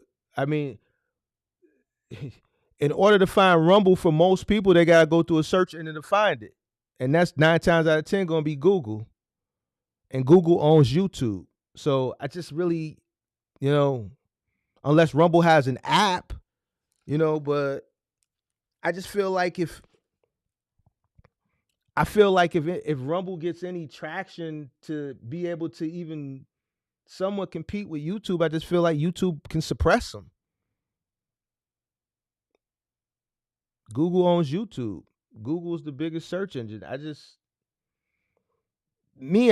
No. I'm not really sold on that. I'm not sold on that. I'm not really sold on Kick. I think Twitch is too far gone. They're spending a lot of money in influencers to get people off of Twitch over to Kick. So they have a lot of VC dollars, but I think they're wasting a lot. I would have never gave Aiden Ross $100 million. For what? He's never going to be able to, him and QDC or whatever that guy's name is, Aiden Ross. What's the other guy's name? Nemo or Nero, or the goofy Arab kid with the glasses who keep getting caught and beat up. Like, I'm not really sold. I think Twitch is owned by Amazon and YouTube is owned by Google. They're just behemoths. I'm not competing. I'm not sold on it. Yeah, that's not something I'm investing in or even thinking about investing in. Now, I'm not saying that it's not going to make money, but it's not for me. Shout out to Big Zoe. Hey, Big Zoe, you need to go back and watch the beginning of this live, man. I had some thoughts on our conversation the other day, man, that I didn't tell you because I bit my tongue. I didn't want to cross any boundaries, but then I remembered this is a lecture that I taught, so it wasn't really crossing boundaries. So I spoke at the beginning of the live. I'm not sure if you was in here on my thoughts about something that I felt like I should have said the other day.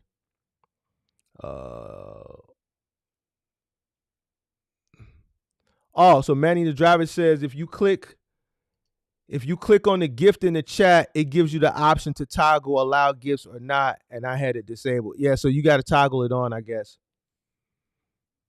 Shout out to Georgia Brown, Alicia Craig.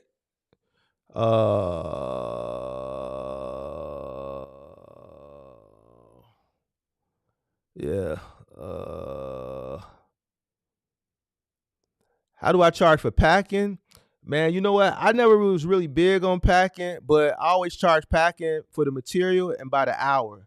So charge them hourly. It's labor. So however many guys go, charge them the same way you charge for a move. So if you're packing while you're on the job, it's just the hourly charge plus the cost of materials. If you're gonna go out there and you're gonna pack a day before, or let's say a few days before, then you charge them for the materials and then you charge them for the labor. I got a customer that hires us to move, also wants us to pack her one bedroom apartment. So yeah, so charge it for the labor, right? And then charge it for the material. If it's a one bedroom, you can pack it while you're doing the move. That's just going to extend the length of the move, and then just charge them hourly. And then make sure you mark up the materials. Get some wardrobe boxes. Make sure you get wardrobe boxes. Um, FaceTime the lady and see what all she has. You can always take the boxes back. Go to New Haven. I don't know where if it's a New Haven out there in your area. Go to New Haven or go to CDS. Get your moving supplies. It'll be cheaper. If there's no CDS or New Haven out there, I guess you can go to U-Haul. But if I were you, I would go to a moving supply place because the materials are gonna be cheaper and then they're not gonna be branded. Looks more professional than showing up with like boxes with U-Haul branded on them or Lowe's or Home Depot. And then do like a 20% markup. See what type of TV she has. Get a TV box, 20% markup. Make sure you get some wardrobe boxes. With those wardrobe boxes, once you put their stuff in the wardrobe boxes, you move the stuff, take their stuff back out, put it in the closet, and then keep those wardrobe boxes for your next move.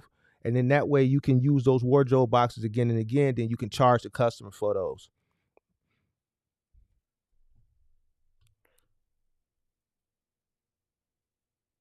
You said you'll tap back in one? All right, check you in 2 weeks.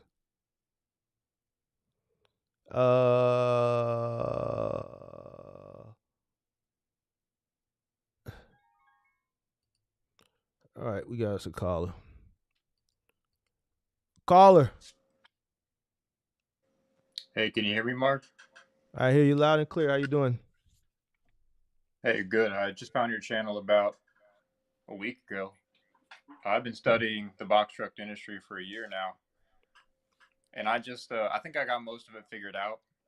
Mm-hmm. But I've been thinking a lot, spending a lot of months trying to settle on and decide what truck I want to buy. I've been recently leaning towards getting a pre-emissions, maybe even I'm leaning towards even a fully mechanical injection diesel engine and a manual transmission.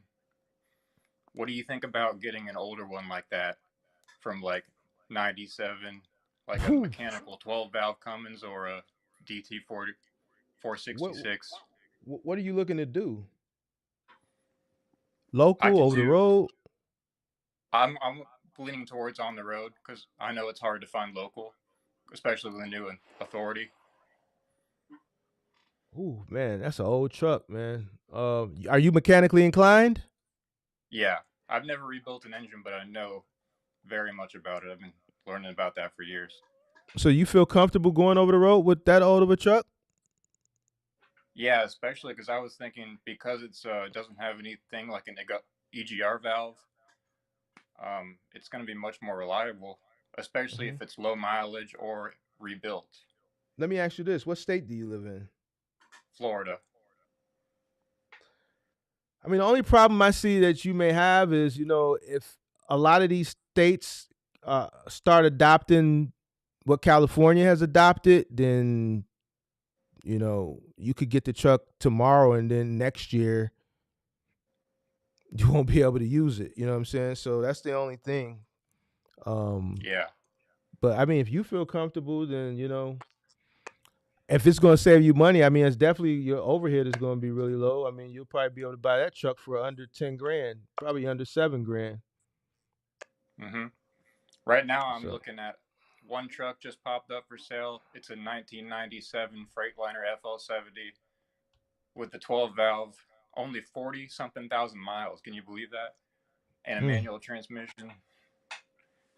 Another one I'm looking at is a 97 International DT46, DT466 manual, Mm-hmm. and the Freightliner is asking 18,000, and the International is asking 18,000. So I'm sure that if I go with either one of those trucks, it'll be really cheap to insure, right? These are non-CDL trucks, right? Yeah, Class 6. Why are they so expensive? Because they're the International was freshly rebuilt. The engine was just rebuilt 75 hours ago, Mm-hmm. and the Freightliner is so expensive because it's only got 40 something thousand miles on it. 97. That shit still sounds kind of high. Hold on one second. Let me see something. Let me see something.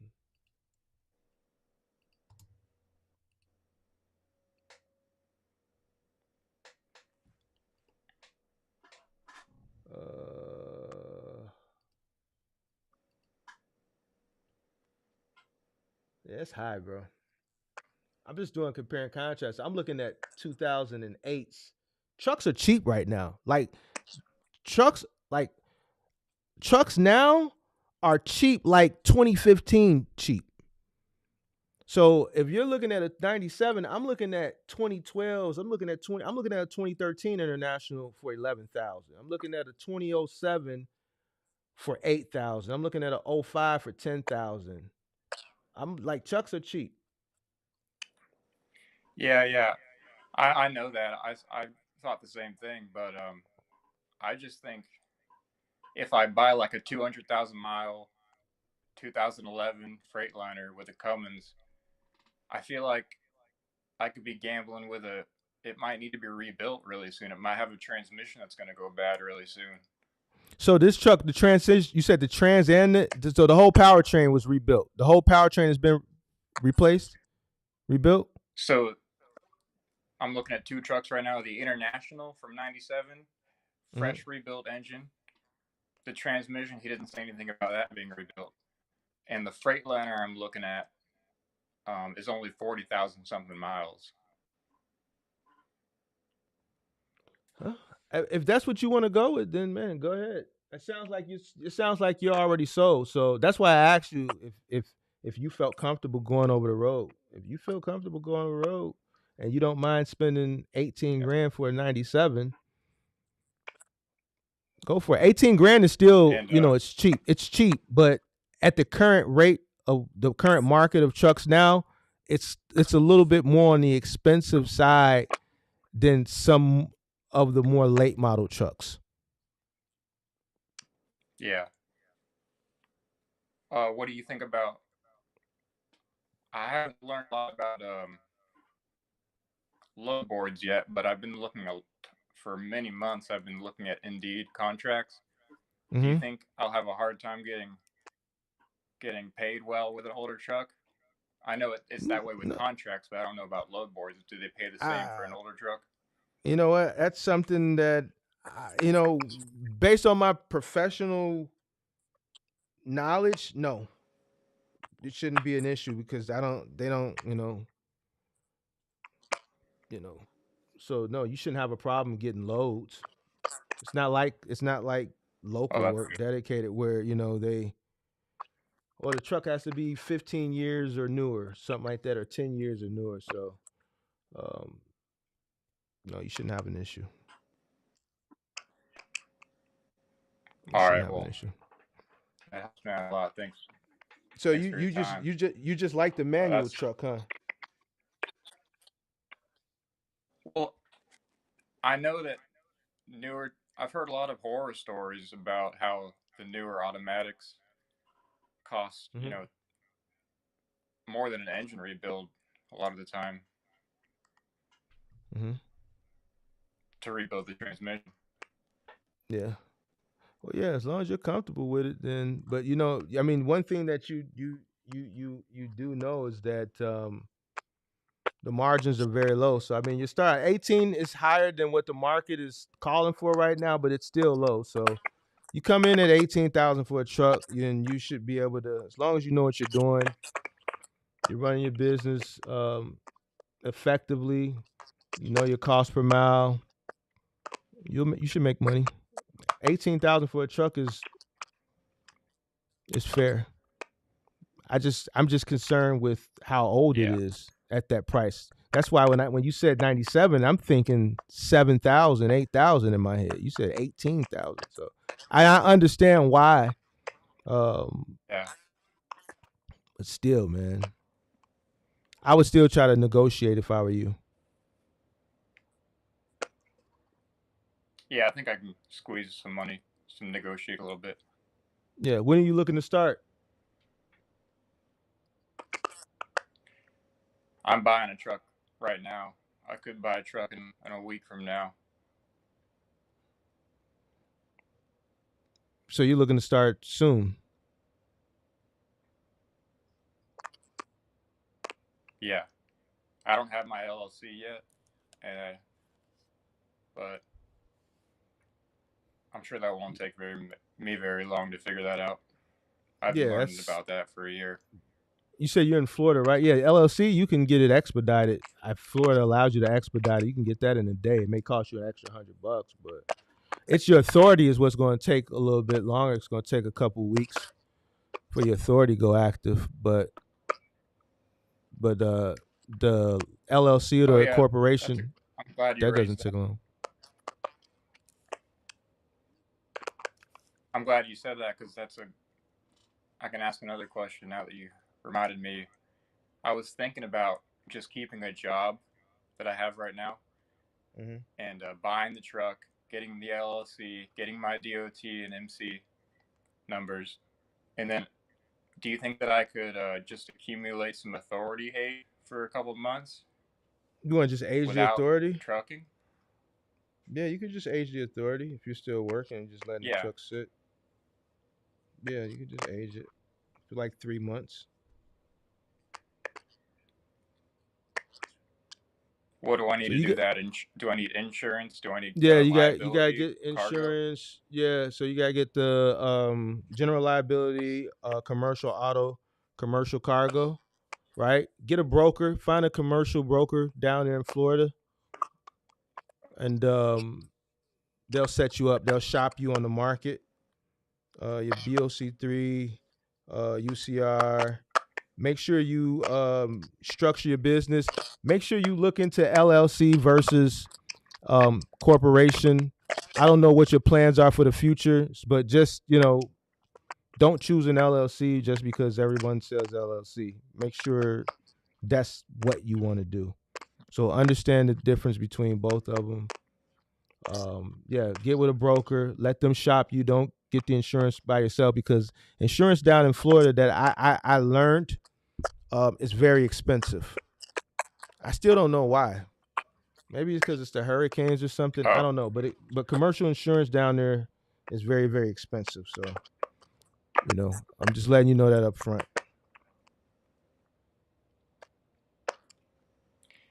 and do you think insurance is based on just the value of the truck, mostly, Value of the or truck, liability for damage to the vehicle? value of the truck, where you're at. So Florida is expensive just because your age, your MVR. How old are you? 25. You only 25? God damn. Yeah. Everybody, Do I look YouTube is older? really. Yeah, you look kind of older. YouTube, but it's the hair. It's the hair. YouTube has been really pushing me to a younger demographic lately. So your insurance is going to be slightly higher because you are young and you're in Florida. So your MVR, your age, Florida, where you park the truck, interstate versus intrastate, the year, make, model of the truck. Obviously, the older the truck, that's going to bring it down because if something were to happen to the truck, it's not going to cost them much to, you know, the blue book value on it is not going to be as high as a newer truck. But all those other variables are going to be a determining factor of how high your insurance is going to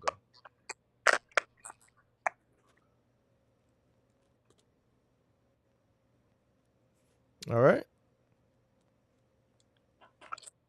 All right. I really appreciate that. No Thanks problem, for your man. time, Mark. No problem, man. Oh, and Sure. by the way, I've been just searching in the YouTube search bar, and your videos are coming up top of the line. Your videos are like, maybe it's just because I found your channel before I searched on YouTube, but it seems like they're coming up for anybody who searches box truck owner operator. So I think you're gonna get really big if it keeps staying that way. Yeah, I've noticed that the demographic in the past 2 weeks, I've been saying it like, because before, up until now, I was more of a 35 to like 55. Like, even in the analytics, I really didn't. And I think 2 weeks ago, I had noticed it and I said it on a few live streams like, man, I'm just getting a bunch of 20. It's like everybody that comes up. I just found you 2 days ago. I just found you 3 days ago. And everybody's like 23 or 25. So, but yeah, I got some people working, I'm spending money behind the scenes to really like, SEOing and all that stuff. That's not me. So I've been spending money, to get it where it needs to be. So I guess it's working. People are doing their job. So I appreciate it. Thank you for that insight, man. And just keep watching the content. And whenever I do a call-in show, you got any questions, man, just make sure you call in.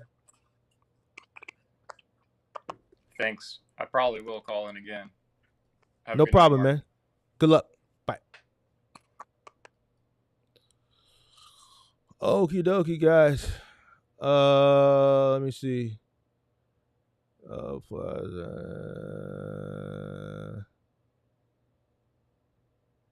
Axel says you need 2014 or newer. So I don't know. But judging by what I see in the infrastructure bill under the PRO Act, yeah. But that's not into effect yet. So right now, Axel is on a state by state case.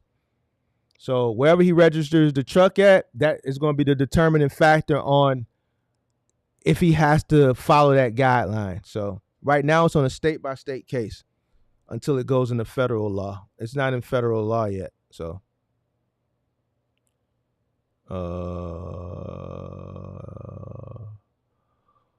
hey, Mark, appreciate what you do. What are your thoughts on the rental rates? Mileage rates seem to have gone up. Is it still possible in 2024?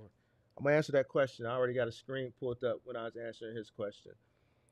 The link is pinned to the top of the chat, guys. Call in show. If you want to call in, hit the link. Shout out to everybody that's in the building. Shout out to everybody who gifted memberships.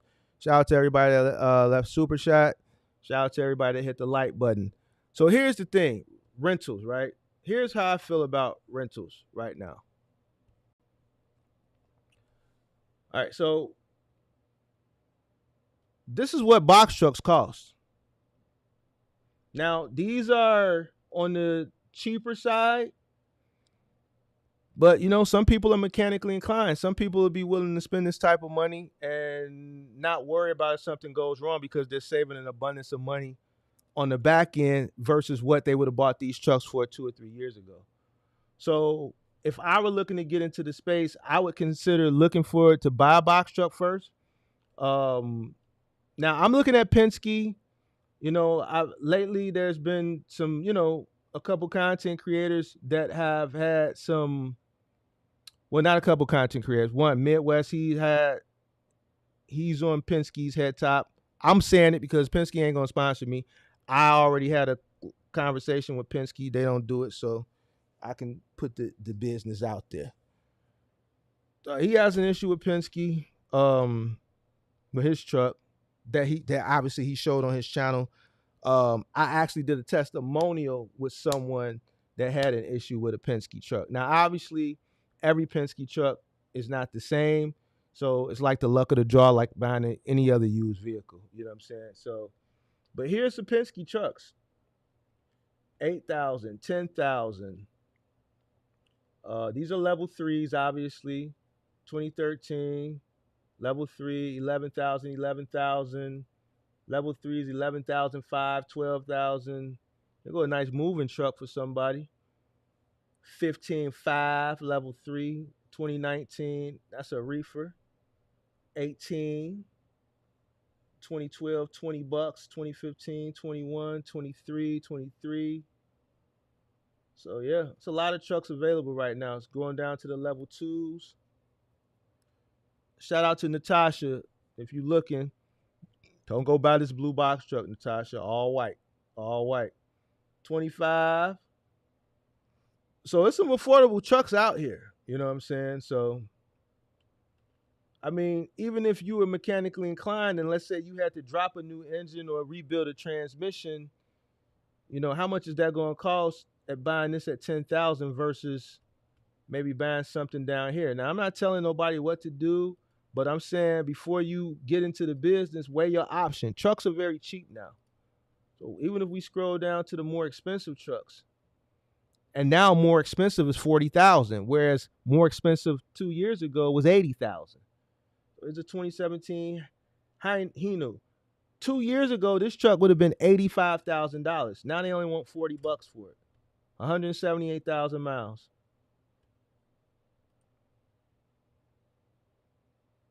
Yeah, trucks are really cheap now. So let's do the math. Even if you spend, let's say, where's my calculator? Let's say you spending $750 a week, right? Oh, where's my calculator? That's times 4 weeks. That's 3,000. Let's say times 6 months. That's $18,000 right there. So if you're spending $750 a week just for the rental, you're gonna be spending more with the mileage. So once you get your mileage, if you over the road, you're gonna be spending around $1,000 a week. So if you put $1,000 a week at $4,000 a month times 6 months, that's 24,000. That's 48,000 in a year. So if you're serious about it, I think right now at the current rate of box trucks, I would seriously look into buying a box truck before I rent one if you're serious about it. If this is something that you want to get in, you're thinking about getting in, you're going to get in and test the waters, but before you go fully make that investment, or before you make that investment all the way outright, if you want to test the waters with a rental truck, go ahead. But trucks are really cheap now. Me personally, if I had the credit and I was getting in and I had the credit and I had the resources to be able to buy a truck and I knew I would be fully invested, I knew this is what I want to do no matter what, then I would go buy a truck. You're going to buy your truck, renting the truck the first year. Easy. So you might as well just buy it out the rip.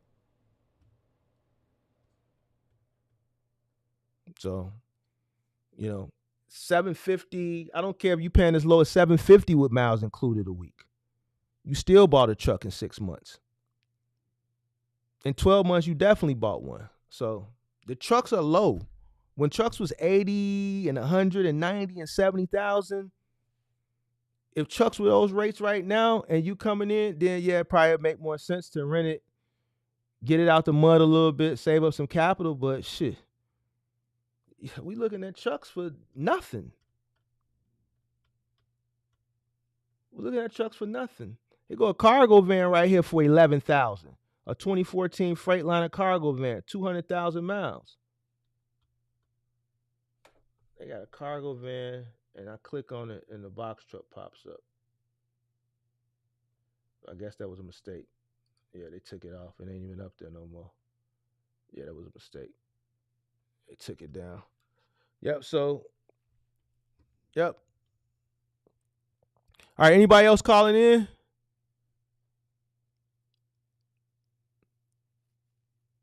Anybody else calling in?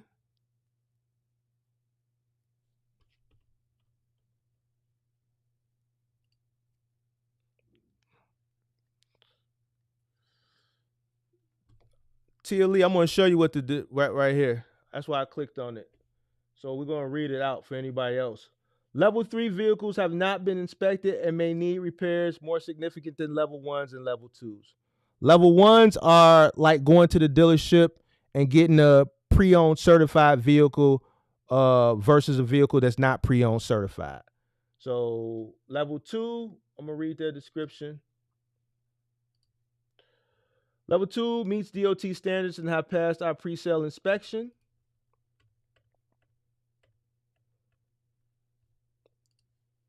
Level 1 exceeds DOT standards and have passed the pre-sale inspection.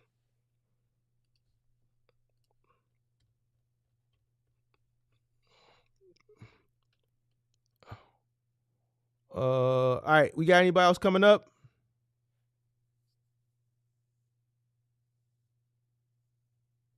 Daily doses of priest of wisdom. Thank you. I was hoping to minimize out-of-pocket costs initially, but I can see how the numbers add up quick. Numbers definitely do add up quick, and you do want to minimize out-of-pocket. You want to come into this business as cheap as possible. As cheap as possible. You know what I'm saying? Because like I always say, I don't know if you're new. I got a lot of new people because of you know, the algorithm, and you want to come into this business as cheap as possible or as affordable as possible, because you got to go through the learning curve, and the learning curve is costly. You know, when you're new, you're gonna make mistakes. You're trying to figure things out, and those mistakes cost. Margins are small anyway, right? So you don't want to do like a lot of people did a couple years ago that were naive and then didn't, or that were naive. Some didn't listen, you know what I'm saying, and went out and spent a whole bunch of money, and the business could not, keep up with what the business was spending. What the money that was coming in just wasn't enough because people bought in. They entered into the business with a high cost of entry. All right, you can enter into the business now very, very affordable, but you have to do it correctly. So, yep, trucks are cheap. So, trucks are very, very, very, very cheap.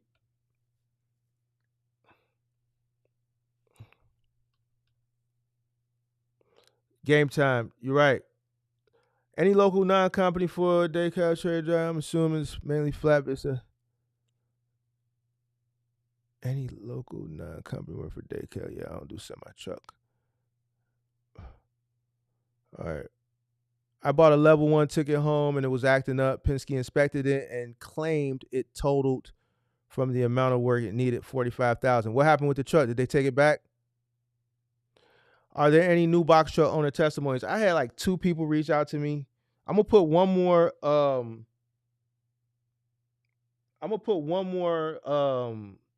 Like community post up, and maybe something on Instagram about testimonials. If I don't get at least 5 or 6 people that are willing to do it, I know once I get the first few weeks going, then more people will start hitting me up and be able to want to do it. But listen, I'm not gonna make people come up. It's a good show. A lot of people keep asking me for it. I know Midwest mentioned it to me. A lot of people say I have people that's not even in box trucking that I contact. And shout out to whoever that was a few weeks ago, because I was cooking and I was like, man, a lot of these big content creators don't watch me. And somebody sent me a DM and said, Mar, I watched the thing and I agree with everything you say, but one thing I disagree with you when you say these content creators don't watch you. I watch some of these content creators. He named some and he said, I swear so and so took your man and so took that. And that person was right. A couple larger content creators have reached out to me in the past couple of weeks that watch me that I didn't even know watched me, and some of them ain't even in box trucking. So, shout out to all of them. What I leave off at? But yeah, getting back to the testimony, what I was saying is a lot of those guys that are content creators that's not even in trucking, they like, man, the testimonial shows was good. So, I mean, I would like to do it, but I can't do it alone. So I need people to want to volunteer to come do it. You know what I'm saying? It was a great idea I came up with. As y'all saw, it was a really good show. It garnered a lot of viewership and a lot of people enjoyed it. And I would like to bring it back, but I need people to want to be involved in it. So, other than that, I got another show that I'm working on. I'm not going to give too much details, but I think it's going to satisfy a lot of what people have been requesting from me over a period of time without going into too much details. I'm trying to figure out a way to evolve the channel. A lot of people want me to talk about this. A lot of people want me to talk about that. A lot of people want me to talk about this. So I just been trying to figure out a way to do it, because I'm gonna be honest with you guys. I'm not the person who's gonna run multiple channels. I understand I'm a content creator, but I don't deem myself a content creator. You know what I'm saying? So I don't see myself running multiple different channels. So I try to figure out a way to incorporate everything into this one channel because I don't want to have to manage a bunch of stuff. So I'm working on this one show. I don't know if I want to just do it right here, if I want to build out something else. Everything is pretty much a go. It's named, the idea is there. I just got to piece it together and figure out if I want to make it a daily show. And if so, is it going to be a morning show, or it probably have to be a morning show if I make it daily. And it's just some other things that I got to figure out. So, and then I have to make the commitment to it. You know what I'm saying? So, other than that, that's pretty much it. If nobody else is going to come up,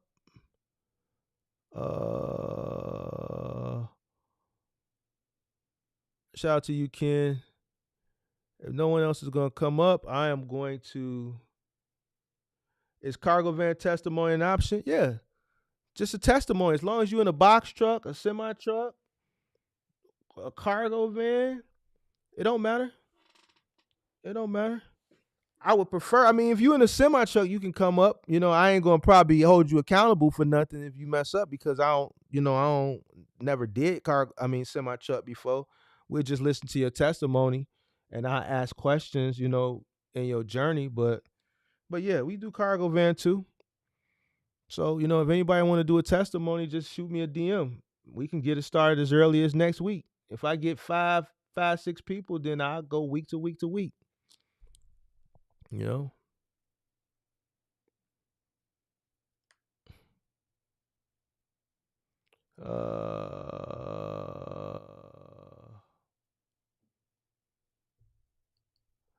David Lee said, I just like how you break down analytics when it comes to the business, man. I appreciate you, man. I try to break things down for people to understand it. So I appreciate that. Mark, you have a box truck mentor course coming? No. You'll never see a mentorship from me. Ever. I've stated that for over a year now. Never. Never. Never. Never, never, never, never, never. For a multitude of reasons. One, I mentor you for free already. Anytime you see me go live, this is mentorship. When you see me hold people accountable, that's mentorship because that's what a mentor is going to do. He's going to tell you when you're right. He's going to give you a cookie and a star when you're right. He's going to coach you. And when you're wrong, he's going to hold you accountable, tell you what you did wrong, and then coach you into success. I do that every time I go live. I've been doing it for free this whole time. I just never told nobody because I don't want people to take advantage of me. Another reason why I will never do a paid mentorship is for what we saw earlier. I don't need, you know, here's the thing. You can put a price tag on something, and this has not, what I'm about to say has nothing to do with what happened earlier, but this is why I don't do it because of what happened earlier. You can put a price tag on something and it could be great information, right? But if a person doesn't apply it, they may still point the finger at you. Or you could give bullshit information. You know what I'm saying? Either way, with what it costs, the price tag that's put on most mentorships is a lot of money. And one, I don't need the money, right? And two, I don't want to deal with the headache. I don't want to deal with the headache because based on being on YouTube, from talking to people, I'm gonna keep it 1,000 with you. A lot of people that say they want to be a business owner ain't really cut out like that. So I don't want to waste my time. Even if a person pay me, I don't want to waste my time for someone that's wasting my time. If you ain't going to be serious, I don't want to waste my time. I do coaching sessions with people and I could tell, yo, you ain't cut out. People come to me like, man, Mark, I need strategy on the scale. And then that coaching session ends up not being about scaling. Why? Because the moment the session starts and I ask a series of questions, I have to tell that person you're not ready to scale. You can't even tell me what it costs you to run your business. You can't even tell me what your margins are. You don't even know what you made last week. So how are you ready to scale? And this is for a minimal cost. So imagine charging someone thousands, thousands, and thousands of dollars. And I don't want them headaches. I'm straight. Cool. I've been standing on it. I'm going to continue to stand on it. I'd rather come up here, talk, give people information. The people who are receive it and go apply it, kudos. The people who just watching and ain't applying it, oh well. But at the end of the day, I already have the information. I don't mind giving it for free. You see what I'm saying? It's not hurting me. I'm not in competition with anybody. Some people say the game is to be sold and not told. I disagree. I disagree. Because for the most part, I'm telling a lot of people the information, but only a small, minute percentage of the people are actually applying it.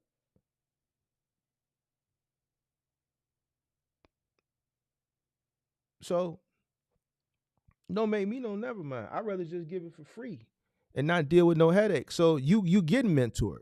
When you watch me, this is mentorship. When you see Big Zoe come up like the other day, Big Zoe will tell you a lot of the information.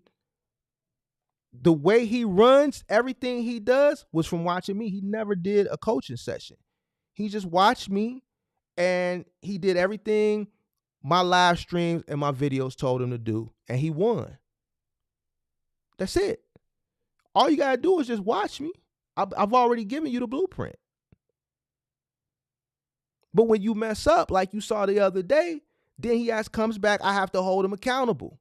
Why? Because he's watched the content, he saw success from following my blueprint, but he made a hiccup. So man, all right, come back, hold you accountable, coach you back to success. This is what you did wrong. Why you do that? Why? You know you can't afford that. Boom. Nope. We gotta do this. Boom. Coach you back to success. That's mentorship. It just ain't no price tag on it.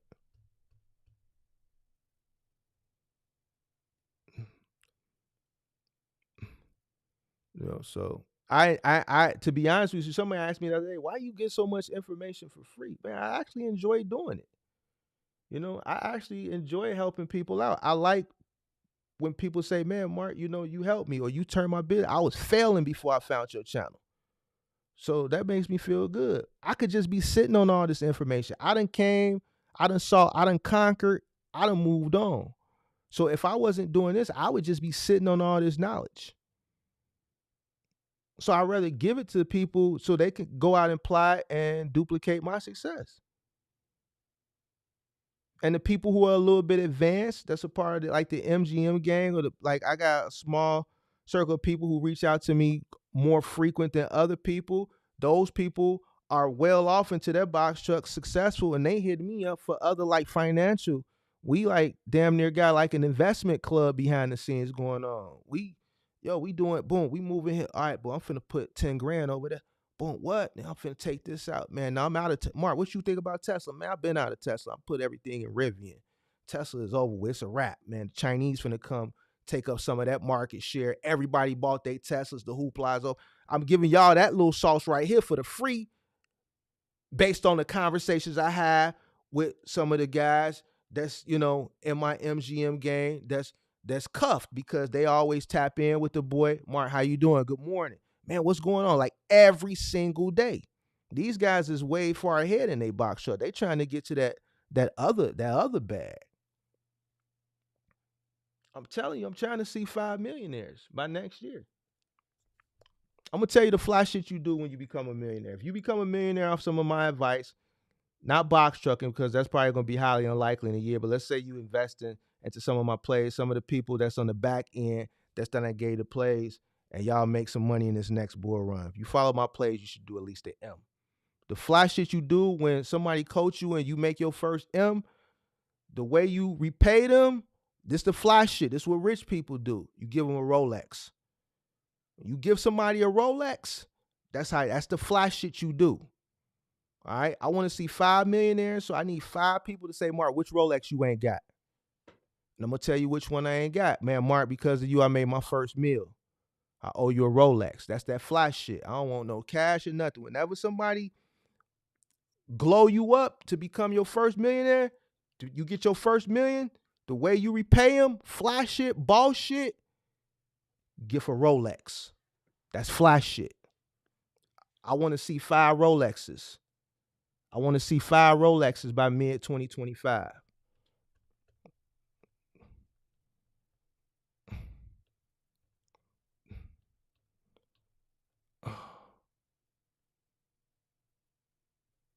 All right, yo. So boom. It's been fun. Ain't nobody else gonna call in. So I guess I'll do a next call-in show probably next Thursday. I think Thursday have a better turnout than shit midnight on a Friday night. I got something to do tomorrow night anyway. So I appreciate y'all. I'm finna go watch LeBron play the Bulls. Other than that, y'all be safe. See you when I see you. Peace.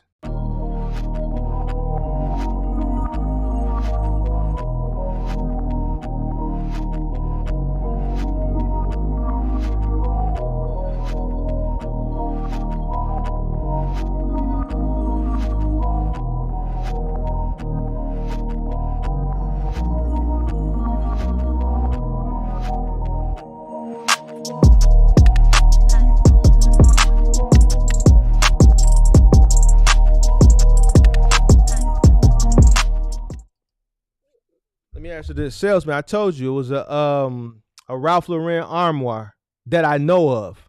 It was a $20,000 armoire. It was Ralph Lauren. I could have probably moved something more expensive, but that customer, he kept pounding that into our head. I paid $20,000 for this armoire. I paid $20,000. It was a vintage Ralph Lauren armoire. All right, I'm out. Peace.